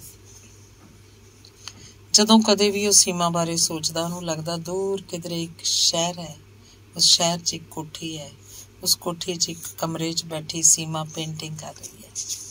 ਉਹਨੂੰ ਲੱਗਦਾ ਸੀ ਜਦੋਂ ਕਦੇ ਉਹ ਉੱਥੇ ਪਰਤੇਗਾ, ਸੀਮਾ ਉਹਨੂੰ ਪਛਾਣ ਲਏਗੀ, ਉਹਨੂੰ ਬੁਲਾ ਲਏਗੀ। ਸ਼ਾਇਦ ਉਹ ਇਸੇ ਲਈ ਨਹੀਂ ਸੀ ਪੰਜਾਬ ਜਾਂਦਾ ਕਿ ਉਹ ਆਪਣਾ ਭਰਮ ਨਹੀਂ ਸੀ ਤੋੜਨਾ ਚਾਹੁੰਦਾ ਕਿ ਹੁਣ ਸੀਮਾ ਉੱਥੇ ਨਹੀਂ ਹੈ ਤੇ ਮਰ ਚੁੱਕੀ ਹੈ। ਸਿਮਰਨ, ਅਮਰ ਉਹਨੂੰ ਜਿਵੇਂ ਕੁਝ ਦੱਸਣਾ ਚਾਹੁੰਦਾ ਸੀ। ਉਹਦੀਆਂ ਅੱਖਾਂ ਦੇ ਕੋਇਆਂ 'ਚ ਪਾਣੀ ਸਿਮ ਆਇਆ। ਸਿਮਰਨ ਰਿਸਰਚ ਸਕਾਲਰ ਹੈ। ਉਹਨੇ ਰਿਸਰਚ ਲਈ ਟੌਪਿਕ ਕੀ ਚੁਣਿਆ ਹੋਏਗਾ? ਇਹੀ ਕਿ ਕਿਸੇ ਦੀ ਮਾਂ ਕਿਉਂ ਮਰ ਜਾਂਦੀ ਹੈ, ਕਿਸੇ ਦਾ ਪਿਓ ਕਿਉਂ ਉੱਧਰ ਗੁਆਚ ਜਾਂਦਾ ਹੈ? ਨਹੀਂ ਸਿਮਰਨ, ਨਹੀਂ, ਇਹ ਸੱਚ ਨਹੀਂ ਹੈ। ਉਹ ਸਾਹਮਣੇ ਤੁਰੇ ਜਾ ਰਹੇ ਸਾਧੂ ਵੱਲ ਧਿਆਨ ਨਾਲ ਵੇਖਦਾ ਤੇ ਖੜਾ ਹੁੰਦਾ ਹੋਇਆ ਉਹਨੂੰ ਆਵਾਜ਼ ਦਿੰਦਾ ਹੈ, ਮਹਾਰਾਜ। ਸਾਧੂ ਰੁਕ ਕੇ ਉਸ ਵੱਲ ਵੇਖਦਾ ਹੈ। ਅਮਰ ਨੇੜੇ ਆਉਂਦਾ ਨਮਸਕਾਰ ਕਰਦਾ ਹੈ। ਜੀਤੇ ਰਹੋ। ਸਾਧੂ ਹੱਥ ਚੁੱਕ ਕੇ ਆਸ਼ੀਰਵਾਦ ਦਿੰਦਾ ਹੈ। ਮਹਾਰਾਜ, ਭੋਜਨ ਛਕ ਲੈਣਾ। ਉਹ ਇੱਕ ਜੇਬ 'ਚੋਂ ਇੱਕ 10 ਦਾ, ਇੱਕ 5 ਦਾ, ਇੱਕ ਦੇ 2 ਨੋਟ साधु ਨੂੰ फड़ाता है। आज भोजन छक लिया है, कल को वो फिर देगा जिसने पैदा किया। पैसा हम क्या करेगा? आग साधु ने पैसे फड़न तो ना कर देती। अमर कुछ नहीं बोलिया, सिर्फ साधु वल तकता रहा। हमको हमारे कर्मों का फल ही तो मिलना है। मन बुद्धि शरीर सब हमारे कर्मों के फल अनुसार मिलते हैं। साधु ने पता नहीं ਉਹਦੇ ਕਿਹੜੇ ਅਣਕਹੇ ਸਵਾਲ ਦਾ ਜਵਾਬ ਦਿੱਤਾ। ਅਮਰ ਅਜੇ ਵੀ ਚੁੱਪ ਸੀ। भगवान का नाम लो जिससे अगला जन्म अच्छा मिले। साधु ने अगाह तुरन की सलाह बनाने आख्या। अगला जन्म सचमुच होता है बाबा? अमर ने बच्चियां वर्गी लालसा नाल पूछा। एक अगला जन्म नहीं, बहुत से जन्म होते चले जाते हैं जब तक कि तुम मोक्ष नहीं प्राप्त कर लेते। साधु ने उतों तुरदियां आख्या। अमर पुछना चाहता सी, बाबा दूजा जन्म मरण तो पिछों शुरू होंदा है या पहले शुरू हो जाता है? पर उन्हें कुछ ना पूछा। दूर तक जाते साधु नूं वो बस देखता रहा। अंग 20वां। बहुत लेट अमर घर परतिया। बच्चों नूं सुलाउंदी दी उमां दी अपनी भी अख लग गई सी। जरा को कुंडी खड़का के वो दरवाज़ा खोलण नूं उडीकदा रहा। उमां नूं शायद सुनाई नहीं दिता। फिर उत्थे बूहे अगे बैठ गया। रात के सन्नाटे च शहर च अजीब अजीब आवाज़ां जिवें घुमदियां फिर रहियां सन। हरी बत्ती लाल बत्ती वाला आसमान तो दी एक जहाज़ लंघिया जा रहा सी। कौन जा रहा होएगा इस जहाज़ च? उन्हें जिवें अपने आप नूं पुछया। जहाज़ दूर लंघ गया, जिवें तारियां विच ही किधरे गुम गया होवे। जहाज़ नूं लभदा वो भी जिवें तारियां तक पहुँच गया। जोबन रुत्ते जो कोई मरदा फुल बने जा तारा। पता नहीं वो किस नूं दस रहा सी। अचानक उमा दी जाग खुली। वो घबरा के अमर दे खाली मंजे वाल झाकी, घड़ी देखी ते परेशान जी होके कमरे तो बाहर आ गई। हे माँ आखदी ने उन्हें ਵਿਹੜਾ पार करके गली विचला दरवाज़ा खोलिया। कंध नाल ढोल आई अमर सुता पिया सी। अब ठीक तो है? उन्हें अमर दी बांह लूण के पूछया। हाँ आखो कोशिश जी करके उठिया ते अंदर जाके मंजे उत्ते लेट गया। कुछ खाओगे? उमा ने पूछया। नहीं, अमर ने अखा मुंदिया आख्या। शराब पी है क्या? उमा ने जरा को तल्ख होके पूछया। नहीं, शराब नहीं पी, अमर ने उत्तर दिता। कहाँ गए थे? उमा ने जानना चाहा। समुंदर वल, उमर ने जद आख्या। उमा अगों कुछ नहीं बोली। ਉਹਨੂੰ पता सी समुंदर ਵੱਲ ਉਸੇ दिन ਜਾਂਦਾ ਸੀ जिस दिन ਉਹ ਆਪਣੇ ਆਪ ਦੀ ਕਿਸੇ ਗੁਫਾ 'ਚ ਉਤਰ ਕੇ ਪਨਾਹ ਲੱਭਦਾ ਸੀ। ਪਨਾਹ ਉਦੋਂ ਲੱਭਦਾ ਸੀ ਜਦੋਂ ਉਹਨੂੰ ਲੱਗਦਾ ਜ਼ਰਾ ਜਿੰਨੇ ਹਵਾ ਦੇ ਝੋਂਕੇ ਨਾਲ ਵੀ ਉਹ ਡਿੱਗ ਕੇ ਚੂਰ ਚੂਰ ਹੋ ਜਾਏਗਾ। लो दूध पी लो, उमा ने जाली विच रखिया दूध का गिलास लिया के आख्या। तुम पी लो उमा दूध, सारा दिन अकेली तुम इतना काम करती हो। मैं तो बातें मत बनाओ, अपने लिए ना सी हमारे लिए तो जीना है आपने। उमा ने उहदा हाथ फड़ के उठाया, उठाल दे आख्या। चुपचाप अमर ने दूध का गिलास फड़ के पी लिया। लाइट बुझा के उमा पै गई, पर हुण उहनूं नींद नहीं सी आ रही। वो अमर नाल बहुत सारियां गल्लां करनियां चाहुंदी सी। ਉਹਨੂੰ ਦੱਸਣਾ ਚਾਹੁੰਦੀ ਸੀ ਕਿ ਉਹ ਦੁੱਖ ਵਿੱਚ ਵੀ ਤੇ ਸੁੱਖ ਵਿੱਚ ਵੀ ਉਹਦੇ ਨਾਲ ਹੈ, ਪਰ ਅਮਰ ਆਪਣੇ ਦੁੱਖ ਵਿੱਚ ਉਹਨੂੰ ਸ਼ਰੀਕ ਨਹੀਂ ਸੀ ਕਰਦਾ। ਉੱਥੇ ਸੀਮਾ ਹੀ ਦਿਸਦੀ। ਤ੍ਰਿਪ ਤ੍ਰਿਪ ਹੰਝੂ ਉਹਦੀਆਂ ਅੱਖਾਂ 'ਚੋਂ ਚੁੱਪਚਾਪ ਵਹਿੰਦੇ ਰਹੇ। ਉੱਚੀ ਸਾਹ ਵੀ ਨਹੀਂ ਸੀ ਲੈਂਦੀ, ਮਤਾ ਅਮਰ ਨੂੰ ਪਤਾ ਲੱਗ ਜਾਏ। ਫਿਰ ਵੀ ਅਮਰ ਨੂੰ ਪਤਾ ਲੱਗ ਗਿਆ। ਉੱਠ ਕੇ ਉਹਦੇ ਸਿਰਹਾਣੇ ਆ ਬੈਠਾ, ਉਹਦੇ ਸਿਰ ਉੱਪਰ ਹੱਥ ਰੱਖ ਦਿੱਤਾ। ਉਮਾ, ਮੈਂ ਇੱਥੇ ਹੀ ਹਾਂ, ਅਮਰ ਨੇ ਉਮਾ ਦੇ ਹੰਝੂ ਪੂੰਝਦੇ ਆਖਿਆ। की गल उमा? उन्हें चिंतातुर होके पूछा। आपको सीमा बहुत याद आती है क्या? उमा ने रो के पूछा। नहीं उमा, वो तो सिर्फ एक सुपना सी। आपकी बेटी अब तक तो बड़ी हो गई होगी। हाँ, वो यूनिवर्सिटी च रिसर्च स्कॉलर है। खत उसका था? नहीं, बहादुर दा सी। वो इंडिया आया सी ते सिमरन नूं उहने यूनिवर्सिटी च देखिया सी। आप मिलने जाएंगे? पता नहीं, मुझे भी साथ ले चलना, मैं देखना चाहती हूँ। कुछ ना कुछ तो उसका अपनी माँ से मिलता ही होगा, उमा बोली। अमर ने कोई उत्तर नहीं देता। उसे यहाँ ले आओ अपने पास, उमा ने कुछ चिर मगरों आख्या। ਉਹਨੂੰ ਤਾਂ ਇਹ ਵੀ पता नहीं होना मैं जिउंदा भी हाँ कि नहीं, अमर ने जिवें अपने आप नाल गल कीती। उमा, मैं बहुत थक गया। अच्छा, आप सो जाओ, मैं आपके पैर दबा देती हूँ, उमा ने उठते आख्या। नहीं उमा, तू आराम कर, मैं दूसरे कमरे च जाके कुछ पढ़ना चाहता। अमर ने मंजे तो उठते आख्या। विचकारला बूआ ढो के अमर ने दूसरे कमरे की बत्ती जगा ली। मेज़ के सामने कुर्सी उपर बैठ गया। हस्ताक्षर नावल रैक चो चुक लिया, जिहड़ा काफ़ी चिर होया दर्शन ने उन्होंने भेजिया सी ते लिखिया सी। डॉक्टर टिवाणा ने शायद इस तुहाडी कहानी लिखी है। साडी कहानी? उन्हें टाइटल उपरली तस्वीर नूं गौर नाल देखदियां सोची। टाइटल उपर एक कुड़ी दी तस्वीर सी, तिखे नक्शां ते मोटियां अखां वाली कुड़ी दी। पता नहीं वो खुश सी कि उदास, पता नहीं वो कुछ कहना चाहुंदी सी जां कुछ भी कहना नहीं सी चाहुंदी। पता नहीं उहदियां अखां 'च जिंदगी दा मोह सी कि पै, पर वो सीमा वर्गी तां नहीं सी लग रही। शायद सीमा वर्गी ही सी। हस्ताक्षर विच साडी कहानी लई है, पर लेखकां ने साडी कहानी की लिखी होएगी? कुछ गल्लां प्रतिभावक प्रतिक्रम, कुछ गल्लां दा बौद्धिक विश्लेषण। कि वो कदे जान सकेगी, कि कोई भी कदे जान सकेगा कि रूह दे विकास दे इतिहास दे जिस पड़ाव पर सीमा मैनू मिली सी ते उहदी रूह दे विकास दे इतिहास दा वो किहड़ा पड़ाव सी?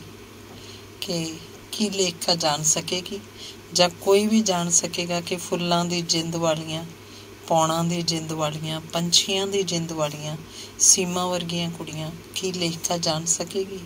जां कोई जान सकेगा कि जिस दिन सीमा मरी सी मैं भी मर गया सी। उमा नूं मैं मरन तो पिछों मिलिया सी। मेरी इस प्रेत जोन बारे वो सब जानती है। साडी कहानी? कि वो महज कहानी सी? लगदा है अणहोणियां शक्तियां ने सीमा नूं अपने जिउण दा वाहन बनाया सी। मैं ਉਹਦੇ असीस रूप नूं जर नहीं सी सकिया। ਕੀ ਲੇਖਿਕਾ ਕਦੇ ਸਮਝ ਸਕੇਗੀ? ਉਦੋਂ ਤੇ ਮੇਰੇ ਵੱਡੇ ਦਾਈਏ ਸੀਮਾ ਦੀ ਅਸੀਮ ਸ਼ਕਤੀ ਵਿੱਚੋਂ ਗੰਗਾ ਦੀਆਂ ਧਾਰਾਂ ਵਾਂਗ ਹਿਮ ਪਰਬਤਾਂ ਤੋਂ ਵਗ ਤੁਰੇ ਸਨ, ਤੇ ਸੀਮਾ ਜਦੋਂ ਨਾ ਰਹੀ, ਵਗਦੇ ਪਾਣੀ ਜਿਵੇਂ ਕੰਬ ਕੇ ਖਲੋ ਗਏ। ਲੇਖਿਕਾ ਵਗਦੇ ਪਾਣੀਆਂ ਦੇ ਕੰਬ ਕੇ ਖਲੋ ਜਾਣ ਨੂੰ ਦੇਖ ਸਕੇਗੀ? ਇਹ ਲੇਖਕ ਲੋਕ ਸ਼ਬਦਾਂ ਨਾਲ ਸਿਰਫ ਅਰਥਾਂ ਦੀਆਂ ਗੱਲਾਂ ਕਰੀ ਜਾਂਦੇ ਨੇ। ਮੈਂ ਲੇਖਕਾਂ ਨੂੰ ਆਖਣਾ ਚਾਹਾਂਗਾ, ਕੀ ਆਖਣਾ ਚਾਹਾਂਗਾ? ਸ਼ਬਦ ਤੋਂ ਪਾਰ ਦੀ ਕੋਈ ਗੱਲ ਕਰੇ, ਜਿਉਣ ਮਰਨ ਤੋਂ ਵੀ ਪਰਾਂ ਦੀ, ਧੁੱਪ ਛਾਂ ਤੋਂ ਵੀ ਪਰਾਂ ਦੀ ਕੋਈ ਗੱਲ, ਸੀਮਾ ਦੇ ਅਸੀਮ ਬਣ ਜਾਣ ਤੱਕ ਦੀ ਤੇ ਅਮਰ ਦੇ ਬਿੰਸ ਜਾਣ ਦੀ, ਨਜ਼ਰ ਦੇ ਧੋਖੇ ਨੂੰ ਲੰਘ ਕੇ, ਸਮੇਂ ਨੂੰ ਇੱਕ ਬਿੰਦੂ ਤੇ ਸਮੇਟ ਕੇ। ਪਰ ਕੀ ਲੇਖਿਕਾ ਇਹ ਸਭ ਜਾਣ ਸਕੇਗੀ? ਨਹੀਂ, ਮੈਂ ਆਖਾਂਗਾ ਉਸ ਕਹਾਣੀ ਬਾਰੇ ਲਿਖੇ ਜੋ ਸੀਮਾ ਬਿਨਾਂ ਜਿਉਿਆਂ ਛੱਡ ਗਈ। ਸ਼ਾਇਦ ਸਿਰਜਣਹਾਰ ਨੂੰ ਇਹ ਆਖ ਕੇ ਵਾਪਸ ਦੇਣ ਲਈ ਗਈ ਸੀ ਕਿ ਮੈਨੂੰ ਮੇਰੇ ਜਿੱਡੀ ਕਹਾਣੀ ਦੇ, ਤੇ ਮੈਂ ਉਦੋਂ ਕਿੱਥੇ ਸੀ? ਮੈਂ ਤੇ ਅਜੇ ਆਪਣੇ ਆਪ ਨੂੰ ਟੋਲਦਾ ਹੀ ਫਿਰ ਰਿਹਾ ਸੀ ਕਿ ਉਸ ਤੱਤੀ ਨੇ ਇੰਤਜ਼ਾਰ ਹੀ ਨਾ ਕੀਤਾ। ਤੇ ਜਦੋਂ ਪਰਤਿਆ, ਉੱਥੇ ਸੀਮਾ ਨਹੀਂ, ਉਮਾ ਸੀ। ਉਮਾ ਵਿਚਾਰੀ ਦਾ ਕੀ ਹੈ? ਜ਼ਰਾ ਕੁ ਆਹਟ ਹੋਈ। ਅਮਰ ਨੇ ਪਰਤ ਕੇ ਦੇਖਿਆ, ਉਮਾ ਉਹਦੀ ਕੁਰਸੀ ਦੇ ਕੋਲ ਖੜੀ ਸੀ। ਕੀ ਗੱਲ ਉਮਾ? ਅਮਰ ਨੇ ਕਿਤਾਬ ਪਰਾਂ ਰੱਖਦੇ ਨੇ ਪੁੱਛਿਆ। ਨੀਂਦ ਨਹੀਂ ਆ ਰਹੀ, ਆਪ ਪਰੇਸ਼ਾਨ ਹੋ ਨਾ? ਆਖਦੇ ਨੇ ਸਿਮਰਨ ਸੀਮਾ ਵਰਗੀ ਹੈ ਉਮਾ, ਆਪ ਜਾकर देख आए। उमा मैं बहुत थक गया, आप गोली खाकर सो जाए। उमा ने पानी का गिलास उपरों प्लेट चुकदे आख्या। ਨਿਆਣਿਆਂ ਵਾਂਗ ਉਮਾ ਦਾ ਕਹਿਣਾ ਮੰਨ ਕੇ ਅਮਰ ਨੇ ਨੀਂਦ ਵਾਲੀ ਇੱਕ ਨਹੀਂ 2 ਗੋਲੀਆਂ ਇਕੱਠੀਆਂ ਹੀ ਖਾਧੀਆਂ। ਉੱਠ ਕਰ ਬੈੱਡ ਪਰ ਚਲੇ। ਉਮਾ ਨੇ ਉਹਦਾ ਹੱਥ ਫੜ ਕੇ ਉਠਾਇਆ। ਅਮਰ ਨੇ ਗਲਾਸ 'ਚ ਬਚਦਾ ਪਾਣੀ ਵੀ ਪੀ ਲਿਆ ਤੇ ਉੱਠ ਕੇ ਦੂਜੇ ਕਮਰੇ 'ਚ ਬੈੱਡ ਉੱਪਰ ਆ ਕੇ ਪੈ ਗਿਆ। ਪਿਆ ਕੁਝ ਚਿਰ ਉਹ ਛੱਤ ਵੱਲ ਝਾਕਦਾ ਰਿਹਾ, ਫਿਰ ਬੇਹੋਸ਼ੀ ਵਰਗੀ ਨੀਂਦ ਵਿੱਚ ਡੁੱਬ ਗਿਆ। ਉਮਾ ਮਲਕ ਦੇ ਕੇ ਆਪਣੇ ਬੈੱਡ ਤੋਂ ਉੱਠੀ ਤੇ ਬੂਹਾ ਖੋਲ੍ਹ ਕੇ ਦੂਜੇ ਕਮਰੇ 'ਚ ਆ ਗਈ। ਮਗਰੋਂ ਬੂਹਾ ਭੇੜ ਦਿੱਤਾ। ਦੂਜੇ ਕਮਰੇ 'ਚ ਕਾਲੀ ਮਾਂ ਦੀ ਤਸਵੀਰ ਮੂਹਰੇ ਹੱਥ ਜੋੜੀ ਬੈਠੀ ਤੇ ਉਹਦੀਆਂ ਅੱਖਾਂ 'ਚੋਂ ਤ੍ਰਿਪ ਤ੍ਰਿਪ ਹੰਝੂ ਗਿਰ ਰਹੇ ਸਨ। ਅੰਗ 21। ਅਗਲੀ ਸਵੇਰ ਨਹਾ ਧੋ ਕੇ ਉਮਾ ਜਦੋਂ ਅਮਰ ਨੂੰ ਚਾਹ ਦਾ ਕੱਪ ਫੜਾਉਣ ਗਈ ਤਾਂ ਹੈਰਾਨ ਹੀ ਹੋ ਗਈ। ਅਮਰ ਪਾਠ ਕਰ ਰਿਹਾ ਸੀ। ਉਹ ਚੁੱਪਚਾਪ ਚਾਹ ਦਾ ਕੱਪ ਮੇਜ਼ ਉੱਪਰ ਰੱਖ ਕੇ ਪਰਤਿਆ। ਅਮਰ ਪਾਠ ਕਰ ਰਿਹਾ ਸੀ। ਇਹ ਉਹਨੂੰ ਚੰਗਾ ਤਾਂ ਲੱਗਿਆ, ਪਰ ਉਹ ਚਿੰਤਾਤੁਰ ਵੀ ਹੋ ਗਈ ਕਿ ਅਮਰ ਅੱਜ ਇੰਨਾ ਹੀ ਕਮਜ਼ੋਰ ਮਹਿਸੂਸ ਕਰ ਰਿਹਾ ਸੀ। ਬਹੁਤ ਚਿਰ ਉਮਾ ਉਡੀਕਦੀ ਰਹੀ ਕਿ ਅਮਰ ਬ੍ਰੇਕਫਾਸਟ ਤਿਆਰ ਕਰ ਦੇਣ ਲਈ ਆਖੇਗਾ। ਉਹਦੇ ਕਾਲਜ ਜਾਣ ਦਾ ਵੇਲਾ ਹੋ ਰਿਹਾ ਸੀ, ਪਰ ਉਹ ਬਿਨਾਂ ਹੀ ਬ੍ਰੇਕਫਾਸਟ ਖਾਧੇ ਕਾਲਜ ਜਾਣ ਲਈ ਤਿਆਰ ਹੋ ਗਿਆ। ਉਮਾ ਨੇ ਪੁੱਛਿਆ ਤਾਂ ਆਖ ਦਿੱਤਾ, ਬ੍ਰੇਕਫਾਸਟ ਨੂੰ ਅੱਜ ਦਿਲ ਨਹੀਂ ਕਰਦਾ। ਜੇ ਸੀਮਾ ਜਿਉਂਦੀ ਹੁੰਦੀ ਮੈਂ ਨੌਕਰੀ ਛੱਡ ਦਿੰਦਾ। ਉਹਨੇ ਐਨਕ ਦੇ ਸ਼ੀਸ਼ੇ ਪੂੰਝਦਿਆਂ ਸੋਚਿਆ। ਜੇ ਰੋਟੀ ਦਾ ਕੋਈ ਇੰਤਜ਼ਾਮ ਹੁੰਦਾ ਤਾਂ ਨੌਕਰੀ ਤੋਂ ਅਸਤੀਫਾ ਦੇ ਦਿੰਦਾ। ਅਮਰ ਨੇ ਉਮਾ ਨੂੰ ਆਖਿਆ। ਨੌਕਰੀ ਛੋੜ ਕਰ ਆਪ ਕਿਆ ਕਰਤੇ? ਉਮਾ ਨੇ ਪੁੱਛਿਆ। ਦੂਰ ਕਿਧਰੇ ਪਹਾੜਾਂ ਉੱਤੇ ਜੰਗਲਾਂ 'ਚ ਚਲਿਆ ਜਾਂਦਾ। ਭਗਤੀ ਕਰਨੇ ਕੇ लिए? ਉਮਾ ਨੇ ਹੱਸ ਕੇ ਪੁੱਛਿਆ। ਨਹੀਂ, ਵੈਸੇ ਹੀ ਘੁੰਮਦਾ ਰਹਿੰਦਾ। लगता है पिछले जन्म में कोई साधु थे आप, और इस जन्म में क्या हूँ उमा? अमर ने चप्पलां पाउंदियां पूछे। इस जन्म सब कुछ मिलाकर डॉक्टर अमर हो। ते तू कौन है उमा? अमर ने किताबां संभालते ने पूछे। मैं तो खाली उमा हूँ, कुणाल मित्र की बहन उमा। डॉक्टर अमर की पत्नी भी तो है। हाँ, इस जन्म डॉक्टर अमर की पत्नी भी हूँ, थोड़ी सी। थोड़ी सी? अमर ने हैरान होकर पूछा। उसके पास थोड़ी सी जगह ही बची थी। उमा ने निक्का निक्का हासा हस के दसिया। उमा मैं जिन्ना भी हाँ तेरा ही था। हाँ, अमर ने डूंगा साह भर के आख्या। आपका बहुत कुछ तो सीमा अपने साथ ले गई, इसीलिए तो आप मेरे से शादी करना मान गए। नहीं उमा, मैं चाहा सी कामरेड कुणाल मित्र तेरी जिम्मेवारी तो मुक्त हो सके थे। आपने कुणाल मित्र की बहन से शादी की है, उमा से नहीं। मैं ये जानती हूँ, ये भी कोई कम नहीं। आप जैसे भी कितने लोग हैं यहाँ। नहीं उमा, हुण मैं तेरे ते तेरे बच्चों लिए ही जी रहा। मैं जानती हूँ। देखिए, ब्रेकफास्ट अगर नहीं भी लेना, एक गिलास दूध ज़रूर पी लीजिए। उमा ने दुध गिलास च पाउंदियां आख्या। अमर ने चुपचाप दुध का गिलास फड़ के दुध पी लिया ते 2 कुँ किताबां झोले च पा के झोले नूं मोढे उपर लमका के कॉलेज नूं चला गया। कॉलेज पहुंचिया तो पता लग्या छुट्टी हो गई है। प्रिंसीपल की माँ मर गई सी। बाकी प्रोफैसरां दे नाल वो भी प्रिंसीपल दे घर गया। सीढ़ी उपर चिट्टे कपड़े नाल ढकी औरत की लाश वाल देखदियां जिवें बौंदल जिहा गया, जिवें प्रिंसीपल दी नहीं उहदी अपनी मां दा मृतक शरीर चिट्टे कपड़े नाल ढकिया उहदे सामने पिया होवे। जाण वाली दे पैरां उपर मत्था टेकण तो पहलां उहने कपड़ा चुक के उहदा मूँह देखिया। नाल दे प्रोफैसर हैरान हो के देख रहे सन कि अर्थी दे मगर मगर तुरे जांदे अमर दीयां अखां भर भर डुल रहीआं सन। आथणे जदों घर परतिया तो उहनूं लग्या अमर शायद बीमार है। आप अपना ख्याल रखिए, जानते हो आपके बगैर हमारा इस दुनिया में कोई नहीं। चाह पानी देण मगरों उमा ने विचारी जी होके आख्या, तुम्हारा भगवान है उमा, भगवान ने ही आपको भेजा था। अगर किसी टाइम मैं ना रहा तो तुम सीमा की माँ के घर चले जाना, वो संभाल लेंगे तुम्हें भी और तुम्हारे बच्चों को भी। अमर ने जदों आख्या उमा हैरान जी हो गई कि अजे भी अमर नूं लगदा है कि उही लोग हन जिहड़े ਉਹਦੇ ਹਨ ਤੇ ਔਖੇ ਵੇਲੇ जिन्हां कोलों जा सकती है। उनकी बेटी जो नहीं रही, ना जाने वो लोग आपके बारे में क्या सोचते होंगे। उमा ने उदास जी होके आख्या, वो लोग छोटे लोग नहीं हैं, इसीलिए कुछ भी छोटा नहीं सोच सकते। यह उनकी मर्जी अगर ना भी हो तो भी उनकी मजबूरी है। किसी का अच्छा होना भी मजबूरी होती है। मैं नहीं मानता, मैं भी नहीं मानता था उमा, मगर सीमा से मिलने के बाद मैंने जाना, या यूं कहो सीमा के मरने के बाद मैंने जाना कि शायद इसीलिए आपको अपनी बेटी की कभी चिंता नहीं हुई। उमा बोली। अपनी बेटी का जिक्र सुन के अमर किधरे खो जिहा गया। आप उसको देखने नहीं जाएंगे? उमा ने एक पूछा। अमर ने कोई उत्तर ना दिता। मेरा बहुत मन है आपकी बेटी को देखने का। किस लिए? अमर ने पूछा। उससे जान पाऊंगी सीमा कैसी थी। बहादुर ने लिखा, सिमरन बिल्कुल सीमा जैसी है। अमर ने उमा नूं नहीं जिवें अपने आप नूं दसिया ते फिर उठ के अंदर चला गया।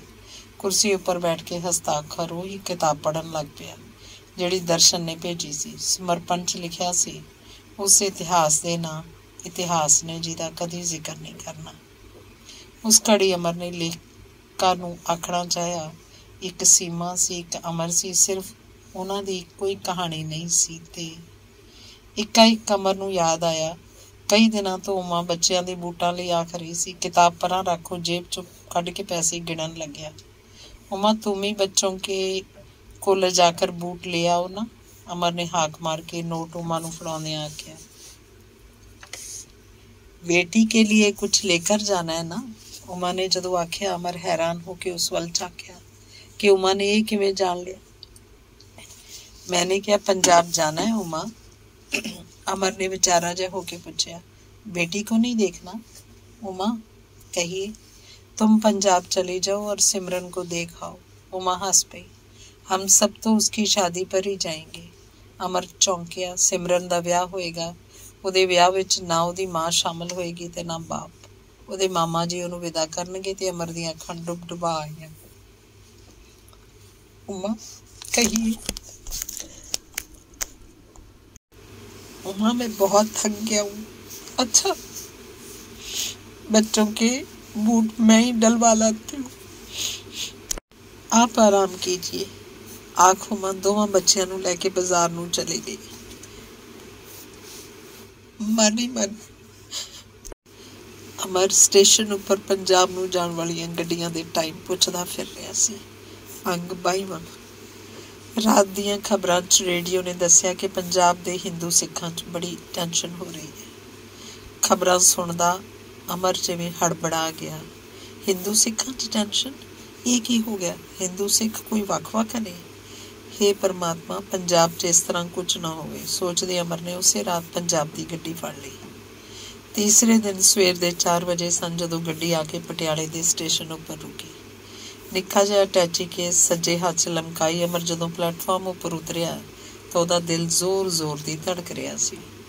टिकट फड़ा के जदों प्लेटफॉर्म तो बाहर निकलिया तो हनेरे विच डुबिया शहर ते सड़क दीयां धुंधलियां जिहियां बत्तियां नूं वेख के ਉਹਨੂੰ ਲੱਗਿਆ ਜਿਵੇਂ ਉਹ ਕਿਸੇ ਹੋਰ ਹੀ ਸਮੇਂ, ਕਿਸੇ ਹੋਰ ਹੀ ਦੇਸ਼, ਕਿਸੇ ਅਣਜਾਣੇ ਜਿਹੇ ਸ਼ਹਿਰ 'ਚ ਆ ਗਿਆ ਹੁੰਦਾ ਹੈ। ਇੱਕੋ ਆਪਣੇ ਘਰ ਵੱਲ ਜਾਂਦੀ ਸੜਕ ਉੱਪਰ ਤੁਰ ਰਿਹਾ ਸੀ। ਉਹ ਜਿਵੇਂ ਸੁਪਨੇ 'ਚ ਤੁਰਿਆ ਜਾ ਰਿਹਾ ਸੀ। ਯੂਨੀਵਰਸਿਟੀ ਦੀ ਲਾਇਬ੍ਰੇਰੀ 'ਚ ਬਹੁਤ ਦੇਰ ਕੰਮ ਕਰਨ ਮਗਰੋਂ ਜਿਵੇਂ ਉਹ ਦੇਰ ਨਾਲ ਘਰ ਪਰਤ ਰਿਹਾ ਹੋਵੇ। ਸੀਮਾ ਜਿਵੇਂ ਕੋਠੇ ਉੱਪਰ ਬਾਰੀ 'ਚ ਖੜੀ ਉਡੀਕ ਰਹੀ ਹੋਵੇ ਤੇ ਉਹਨੂੰ ਆਉਂਦਾ ਵੇਖ ਝੱਟ ਮੰਜੇ ਉੱਪਰ ਜਾ ਕੇ ਸੁੱਤੀ ਹੋਣ ਦਾ ਬਹਾਨਾ ਕਰੇਗੀ ਤੇ ਬੂਹਾ ਖੜਕਾਉਂਦਾ ਰਹੇਗਾ। ਬੂਹਾ ਖੜਕਾਇਆ ਤਾਂ ਗੇਟ ਦੇ ਅੰਦਰੋਂ ਅਲਸੇਸ਼ਨ ਕੁੱਤਾ ਬੌਂ ਬੌਂ ਕਰਕੇ ਭੱਜ ਕੇ ਪਿਆ। ਕੌਣ? ਅੰਦਰੋਂ ਬਾਹਰ ਨੂੰ ਆਉਂਦੇ ਬਜ਼ੁਰਗ ਨੇ ਪੁੱਛਿਆ। ਇੱਥੇ ਡਾਕਟਰ ਅਮਰ ਰਹਿੰਦੇ ਸਨ? ਨਹੀਂ, ਇੱਥੇ ਤਾਂ ਕੋਈ ਡਾਕਟਰ ਅਮਰ ਨਹੀਂ ਰਹਿੰਦੇ। ਤੇ ਕੁੱਤਾ ਅੰਦਰੋਂ ਅਜੇ ਵੀ ਝਈਆਂ ਲੈ ਪੈ ਰਿਹਾ ਸੀ। ਅਮਰ ਉਹਨੀ ਪੈਰੀਂ ਪਰਤ ਪਿਆ। ਮੁੜ ਸਟੇਸ਼ਨ ਦੇ ਕੋਲ ਆ ਕੇ ਕਾਰਨਰ ਹੋਟਲ 'ਚ ਇੱਕ ਕਮਰਾ ਲਿਆ, ਬਰੱਸ਼ ਕੀਤਾ, ਨਹਾ ਕੇ ਕੱਪੜੇ ਬਦਲੇ, ਚਾਹ ਦਾ ਕੱਪ ਪੀਤਾ ਤੇ ਹੌਲੀ ਹੌਲੀ ਚੜ੍ਹਦੇ ਦਿਨ ਨੂੰ ਉਡੀਕਦਾ ਰਿਹਾ। 6, 7, 8, 8:30 ਯੂਨੀਵਰਸਿਟੀ ਨੂੰ ਜਾਣ ਵਾਲੇ ਲੋਕ ਆਉਣ ਲੱਗੇ। ਹੋਟਲ ਦੇ ਉੱਪਰਲੇ ਕਮਰੇ 'ਚ ਵਿਚਲੀ ਬਾਰੀ ਵਿੱਚੋਂ ਲੋਕਾਂ ਨੂੰ ਦੇਖਦਾ ਰਿਹਾ। ਸਾਈਕਲਾਂ ਉੱਪਰ ਰਿਕਸ਼ਿਆਂ ਵਿੱਚ ਲੜਕੀਆਂ ਵੀ ਆ ਰਹੀਆਂ ਸਨ, ਪਰ ਸਿਮਰਨ ਵਰਗੀ ਤਾਂ ਉਹਨਾਂ 'ਚ ਕੋਈ ਨਹੀਂ ਸੀ। ਹੇਠਾਂ ਆ ਕੇ ਉਹਨੇ ਬ੍ਰੈਕਫਾਸਟ ਲਿਆ ਤੇ ਫਿਰ ਕੰਬਦੇ ਹੱਥਾਂ ਨਾਲ ਕਮਰੇ ਨੂੰ ਜੰਦਰਾ ਮਾਰ ਕੇ ਉਹ ਵੀ ਯੂਨੀਵਰਸਿਟੀ ਨੂੰ ਜਾਣ ਵਾਲੀ ਬੱਸ 'ਚ ਆ ਬੈਠਾ। ਉਹ ਆਲੇ ਦੁਆਲੇ ਤੱਕਣੋਂ ਕਤਰਾ ਰਿਹਾ ਸੀ। ਮਤਾ ਕੋਈ ਜਾਣੂ ਪਹਿਚਾਣ ਲਵੇ। ਸ਼ਾਇਦ ਉਹਦੀ ਦਾੜੀ ਕਾਫੀ ਚਿੱਟੀ ਹੋ ਗਈ ਸੀ ਤੇ ਐਨਕਾਂ ਲੱਗ ਗਈਆਂ ਸਨ, ਜਾਂ ਫਿਰ ਉਹ ਬਦਲ ਹੀ ਇੰਨਾ ਗਿਆ ਸੀ ਕਿ ਕਿਸੇ ਨੇ ਉਹਨੂੰ ਗੌਲਿਆ ਨਹੀਂ, ਪਛਾਣਿਆ ਨਹੀਂ। ਕੌਫੀ ਹਾਊਸ ਕੋਲ ਜਦੋਂ ਬੱਸ 'ਚ ਉਤਰਿਆ ਤਾਂ ਉਹਨੂੰ ਅਜੀਬ ਜਿਹਾ ਲੱਗਿਆ। ਜੱਕੋ ਤੱਕੋ ਕਰਦਿਆਂ ਉਹ ਕੌਫੀ ਹਾਊਸ 'ਚ ਆ ਕੇ ਬੈਠ ਗਿਆ।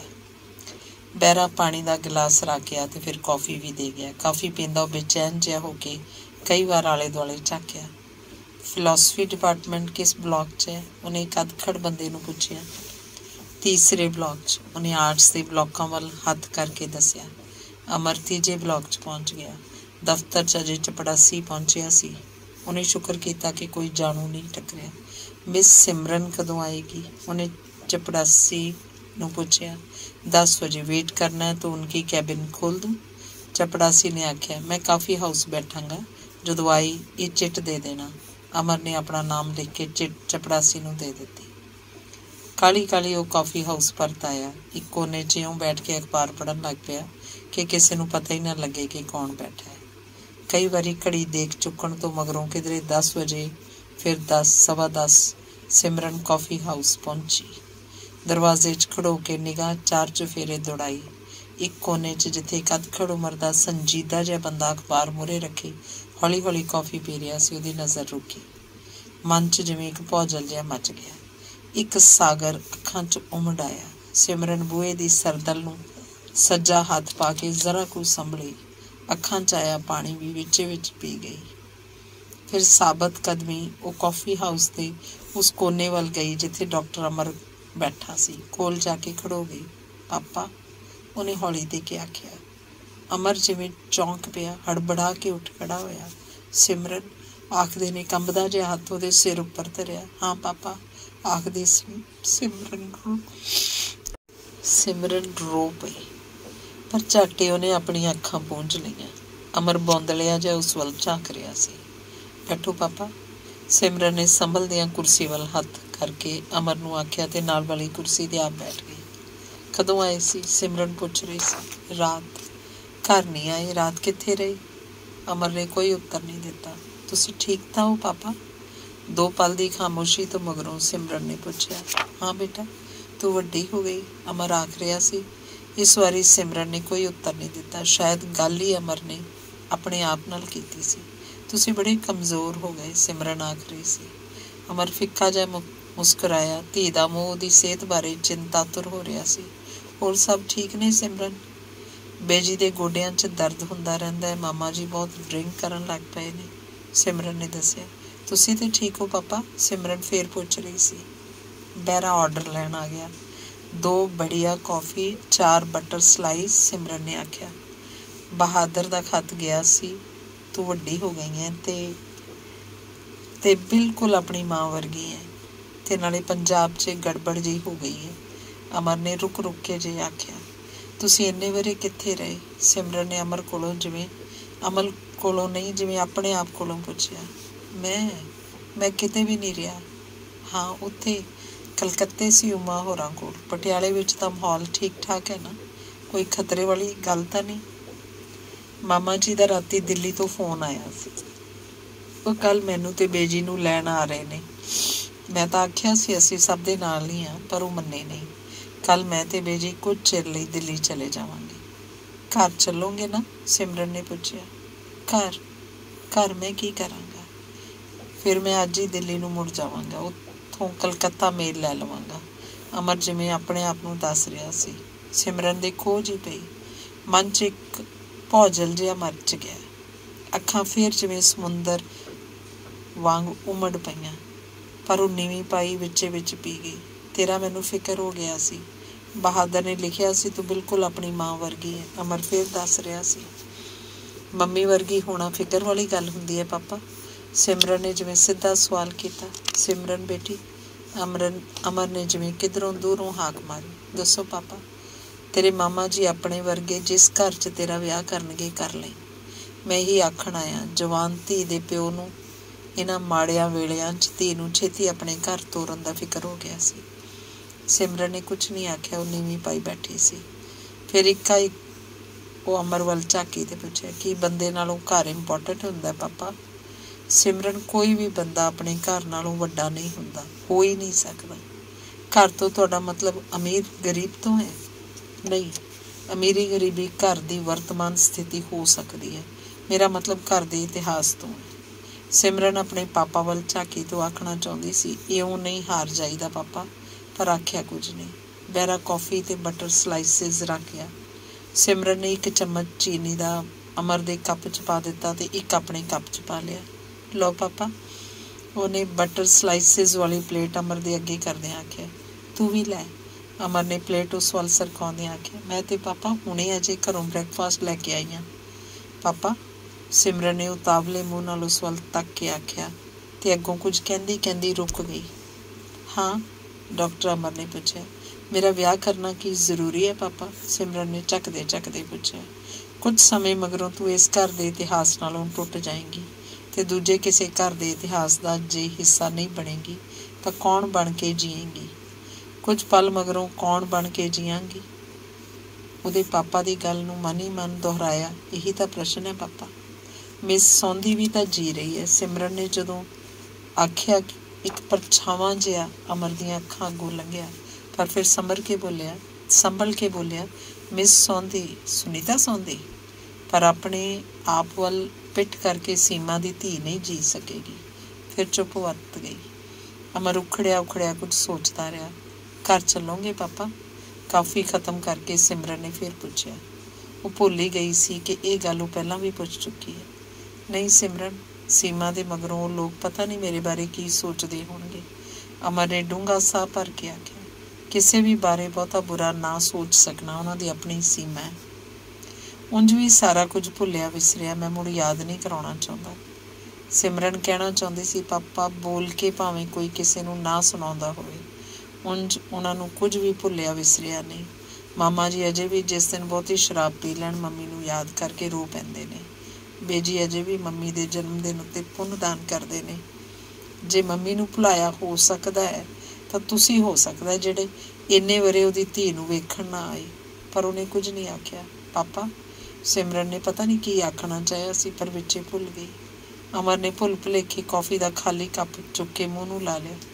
ਬਹਿਰਾ 2 ਕੱਪ ਕਾਫੀ ਔਰ। ਸਿਮਰਨ ਨੇ ਹੱਥ ਦੇ ਇਸ਼ਾਰੇ ਨਾਲ ਬਹਿਰੇ ਨੂੰ ਬੁਲਾ ਕੇ ਆਖਿਆ। ਨਹੀਂ 3। ਉਹਦੇ ਸਾਹਮਣੇ ਮਿਸ ਸੌਂਦੀ ਨੇ ਆਉਂਦਿਆਂ ਦੇਖ ਕੇ ਆਖਿਆ। ਸਿਮਰਨ, ਮੈਂ ਤੈਨੂੰ ਤੇਰੀ ਕੈਬਿਨ ਆਖਦੀ। ਮਿਸ ਸੌਂਦੀ ਚੌਂਕ ਕੇ ਖਲੋ ਗਈ। ਆਓ ਪਾਪਾ ਨੇ। ਸਿਮਰਨ ਨੇ ਦੂਜੀ ਕੁਰਸੀ ਵੱਲ ਹੱਥ ਕਰਕੇ ਮਿਸ ਸੌਂਦੀ ਨੂੰ ਆਖਿਆ। ਮਿਸ ਸੌਂਦੀ ਨੇ ਅਮਰ ਨੂੰ ਨਮਸਤੇ ਲਈ ਹੱਥ ਜੋੜੇ ਤੇ ਬੌਂਦਲਿਆਂ ਵਾਂਗ ਕੁਰਸੀ ਉੱਪਰ ਬੈਠ ਗਈ। ਡਾਕਟਰ ਅਮਰ ਨੇ ਮਿਸ ਸੌਂਦੀ ਦੇ ਉਛੜੇ ਜਿਹੇ ਚਿਹਰੇ ਵੱਲ ਤੱਕ ਕੇ ਆਖਿਆ, ਠੀਕ ਹੋ? ਹਾਂ, ਕਹਿੰਦਿਆਂ ਮਿਸ ਸੌਂਦੀ ਦੀਆਂ ਅੱਖਾਂ ਭਰ ਆਈਆਂ। ਕੁਝ ਪਲ ਚੁੱਪ ਵਰਤੀ ਰਹੀ। ਫਿਰ ਬੈਰਾ ਕੌਫੀ ਦੇ ਗਿਆ। ਸਿਮਰਨ ਨੇ 3 ਕੱਪਾਂ 'ਚ ਖੰਡ ਪਾ ਕੇ ਇੱਕ ਮਿਸ ਸੌਂਦੀ ਦੇ ਅੱਗੇ ਕਰ ਦਿੱਤਾ। ਇੱਕ ਅਮਰ ਦੇ ਇੱਕ ਆਪ ਲੈ ਲਿਆ। ਠੀਕ ਹੋ? ਅਮਰ ਨੇ ਫਿਰ ਮਿਸ ਸੌਂਦੀ ਨੂੰ ਪੁੱਛਿਆ। ਉਹ ਭੁੱਲ ਹੀ ਗਿਆ ਸੀ ਕਿ ਪਹਿਲੇ ਵੀ ਉਹ ਇਹ ਗੱਲ ਪੁੱਛ ਚੁੱਕਿਆ। ਮਿਸ ਸੌਂਦੀ ਨੇ ਹਾਂ 'ਚ ਸਿਰ ਹਿਲਾਇਆ ਤੇ ਨਾਲ ਹੀ 2 ਮੋਟੇ ਹੰਝੂ ਉਹਦੀਆਂ ਅੱਖਾਂ 'ਚੋਂ ਵਹਿ ਤੁਰੇ, ਜਿਹੜੇ ਝੱਟ ਹੀ ਉਹਨੇ ਰੁਮਾਲ ਨਾਲ ਪੂੰਝ ਲਏ। ਕਿੱਥੇ ਚਲੇ ਗਏ ਸੀ ਤੁਸੀਂ? ਮਿਸ ਸੌਂਦੀ ਨੇ ਸੁਪਨੇ ਵਾਂਗ ਪੁੱਛਿਆ। ਅਮਰ ਨੇ ਕੋਈ ਉੱਤਰ ਨਾ ਦਿੱਤਾ। ਮੈਨੂੰ ਬਹੁਤ ਫਿਕਰ ਹੋ ਗਿਆ ਸੀ ਸਿਮਰਨ ਦਾ। 2 ਪਲ ਰੁਕੇ ਅਮਰ ਨੇ ਜਿਵੇਂ ਆਪਣੇ ਆਪ ਨਾਲ ਗੱਲ ਕੀਤੀ। सीमा तो बिना ही तुहाडी धी भी तो है, इसलिए फिक्र वाली कोई गल नहीं, मिस सौंधी बोली। नाले तुसी भी तो कोल हो। अमर ने जदों आखिया, मिस सौंधी दा कालजा जिहा खुस्सिया कि उदों तो ये मैनू तुसी नहीं सी आखदे हुंदे। की हाल है तुहाडा? मिस सौंधी ने पूछा। ठीक है, अमर ने संखेप जिहा उत्तर दिता। रहोगी कुछ दिन? मिस सौंधी पुछ रही सी। नहीं, अज 2 बजे की बस दिल्ली परत जावांगा, उथों रात की गड्डी लै लवांगा। अमर ने जदों आखिया, सिमरन का मूँह जिवें हिस गया। उन्हें घड़ी देखी, 12 वज रहे सन। सिमरन उठ के काउंटर उपर लंच लई कुछ आखन चली गई। पिछों डॉक्टर अमर ते मिस सौंधी चुपचाप बैठे रहे, अपने अपने मन में एक दूजे दे तो कुछ झकदे कुछ पुछदे गए। बहरा खाण पीण का समान लै आया। खाण पीण मगरों अमर ने उठ के काउंटर ते जाके पैसे दिते। मिस सौंधी ने आखिया भी कि मैं दिन्नी आ, पर अमर ने देन नहीं दिते। मिस सौंधी ने घड़ी देखी, उठ खड़ी हुई। अमर भी उठ खड़ा होया ते सिमरन भी। मिस सौंधी काली नाल नमस्ते करके डिपार्टमेंट वाल नूं तुर गई। शायद वो सिमरन दे सामने रोना नहीं सी चाहती। अच्छा फिर मैं चलां, तुसी पक्का दिल्ली जा रहे हो ना? अमर ने जदों आखिया, सिमरन दे खोज ही पई। वो उसका हाथ फड़ के रोक लेना चाहती सी। वो ये भी पूछना चाहती सी, पापा फिर कदों आओगे? वो ये भी जानना चाहती सी कि उन्होंने खत किहड़े पते उपर लिखिया करे, पर वो चुपचाप खड़ी रही। अमर जको तको च उस वल झाकिया। इत्थों हुण गुडविल बस लंघेगी। सिमरन ने कॉफी हाउस के बाहरले चौंक वाल हथ करके दसिया। वो बाहर चौंक वाल आ गए। दूरों बस आउंदी दी सी। अच्छा बेटी, आखदे अमर ने सिमरन के सिर उपर हथ रखिया। वो हथ जिवें बेमलूमा जिहा कंब रिहा सी। बस आई, उन्हां दे कोल रुकी। पापा उहदा ताकी कोल दी सीट ते जा बैठा। सिमरन उस वाल नज़र भर के झाकी। उस वेले अमर नूं वो बिल्कुल सीमा वर्गी लगी। सीमा वर्गी ही तां सी, तदी तां उन्हें उन्होंने हथ फड़ के नहीं सी रोकिया। तदी तां उन्हें नहीं सी पूछया, पापा फिर कदों आओगे? तदी तां उन्हें नहीं सी आख्या, पापा मैं तुहानूं खत किस पते ते पाया करां?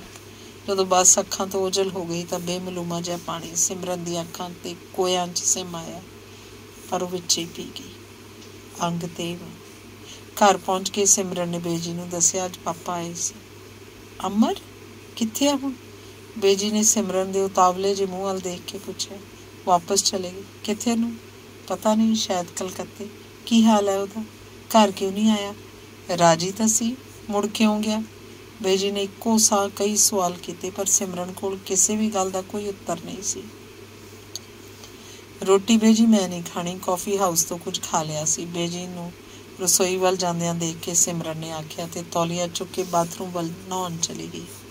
अजे तो सवेरे नहा के गई है, बेजी ने जिवें उहनूं याद करवाया। असल च पता नहीं अज वो बहुत खुश सी कि बहुत उदास। वो भुल ही गई सी, वो सवेरे ही तो नहा के गई सी।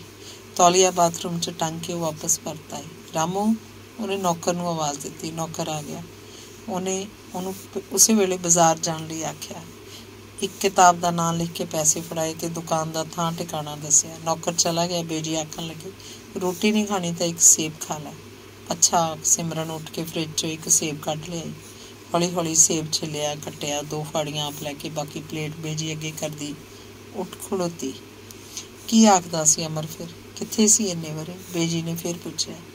बेजी तुहाडे ख्याल च मम्मी नूं की हो गया सी? सिमरन ने मुड़ कुर्सी ते बैठदी ने अज पहली वार बेजी नूं सीधा सवाल किया। वो सरदारां दी धी सी ते सरदारां दीयां धीआं सरदारां दीयां धीआं वांग ही जिउं सकदियां हुंदियां ने। आख बेजी गोडियां उत्ते हथ धर के उठे ते गुरु महाराज वाले कमरे च जाके पाठ करन लग पई। सिमरन ड्राइंग रूम च जाके अपनी मम्मी दी उहदी अपनी बनाई तस्वीर नूं ध्यान नाल वेखण लगी। मम्मी अज पापा आए सी, मन ही मन उन्हें आख्या। लग्या तस्वीर विचली उहदी मम्मी ने उहदी गल सुनी नहीं। जे सुनी है तो गौली नहीं, क्योंकि वो उसे तरह खिलाच झांक रही सी। मम्मी, पापा बहुत कमज़ोर हो गए लगते ने ते बुढ़े भी। सिमरन ने फिर मन ही मन दसिया, जिवें उहदी मम्मी ने गल भी नहीं गौली। सिमरन उपर अपने कमरे च आ गई। सारिया चीज़ां नूं झाड़ पूंज के टिकाणे से रखन लगी। कमरा किन्ना उगड़ा दुगड़ा होया पिया सी, उहनूं ख्याल आया। कमरा ठीक करके उन्हें हेठां जाके हथ मूँह धोते। इन्ने नूं रामू किताब लैके आ गया सी। हस्ताखर वो फिर उपर आ गई। बैठक उपर बैठ के जिथों भी किताब खुली वो पढ़न लग पई। सीमा की मौत कारण अगले दिन यूनिवर्सिटी बंद रही। किन्ने ही लोग अफसोस करन अमर दे घर गए। वो घर नहीं सी, पता नहीं कित्थे चला गया सी। किसी नूं दस के भी नहीं सी गया। सारा घर उस तरह खुला पिया सी। उस तरह बाथरूम च सीमा का नाइट सूट टंगिया पिया सी। उस तरह ड्रैसिंग टेबल ते सीमा की घड़ी पई सी, पर चाबी ना देण करके वो खड़ो गई हुई सी। अलमारी च सीमा दियां साड़ियां पईयां सन, ब्लाउज पे सन, सूट पे सन, चुन्नियां पईयां सन। कार्नस ते अध जली धूफ पई सी। ड्राइंग रूम उस तरह सजिया होया सी जिवें वो दोवें यूनिवर्सिटी गए होण ते शाम नूं घर आ जाना होवे। आंढियां गुआंढियां दे आखण उत्ते मालक मकान घर नूं ताला मार गया। बहादुर किन्नी वारी उस बंद बूहे दे अगे पौड़ियां ते बैठ के रोया सी। दर्शन इहो जी किहड़ी गल सी सीमा दीदी दे मन ते इन्ना की बोझ पै गया कि नाड़ां ही फट गईयां। बहादुर ने एक दिन दर्शन नूं पुछया। असल चो सच्ची मुच्ची दी आर्टिस्ट सी, जिंदगी दे अल्टीमेट मीनिंग्स तक जाण वाली। किसे घड़ी सब कासे दे अर्थ गुआच के सब कुछ बेअर्थ लगन लग पिया होना ते उस घड़ी दर्शन ने समझाउण दी कोशिश की। पर सीमा दीदी नूं इह तां पता सी कुछ भी जिंदगी नालों इंपॉर्टेंट नहीं। कदे मैनूं लगदा वो सेंटीमेंटल सी, कदे लगदा बुज़दिल सी, कदे लगदा ईगोइस्ट सी। तदे प्रोफैसर अमर समेत सारी दुनिया नूं रिजैक्ट करके चली गई। नहीं बहादुर, डॉक्टर अमर समेत दुनिया नूं नहीं। शायद वो बहुत मोह करदी सी, इसीलिए बेवकूफ सी। फिर आख दिंदी तुसी सारे जाओ जहन्नम च। आप वो नौकरी करती सी, एडे अमीरां दी धी सी, उन्होंने मुश्किल की सी। मैनू तो कई बार प्रोफैसर अमर उत्ते भी गुस्सा आ जाता है। उन्हों का पता लग्या कुछ? उस दिन उन्होंने किसी ने स्टेशन ते गड्डी चढ़द्या वेख्या सी। दर्शन, सीमा दीदी दी धी बेजी मैनू दे देणगे? बहादुर भावुक हो रहा सी। दर्शन ने कोई उत्तर ना दिता। की पता है ब्रेन हैमरेज दे सिर्फ फिजिकल कारण ही होण। दर्शन ने बहादुर नूं समझाउण वांग आखिया। तू समझदा मैं जानदा नहीं? कदे ब्रेन हैमरेज दे सिर्फ फिजिकल कारण भी हुए ने? बहादुर ने बहुत उदास होकर आखिया। दर्शन अगों कुछ ना बोलिया। सच जाने दर्शन, मैं कुड़ियां दे मूंह अल बेवकूफां वांग वेखदा रहना। सीमा दीदी वर्गी शक्ल ही नहीं दिसती किधरे। कदे कदे तां लगदा है जिवें हाँ भुल ही जांदा भी सीमा दीदी हुण नहीं रही। बहादुर ने अखां भर के आखिया। दर्शन इहदा की जवाब दिंदा? दर्शन, की सीमा दीदी दा मैं कुछ नहीं लगदा? असीं सब बौड़े मनुखां बहादुर। वो वड्डे रिश्तियां च जिउण वाली औरत सी ते कोई वड्डा रिश्ता ही उहदे मेच दा हो सकदा सी। दर्शन ने दस्सिया। वो बहादुर नूं समझाउंदा जिवें आप सीमा नूं समझण दी कोशिश कर रहा होवे। नहीं, मैं कहना सीमा दीदी बेवकूफ सी।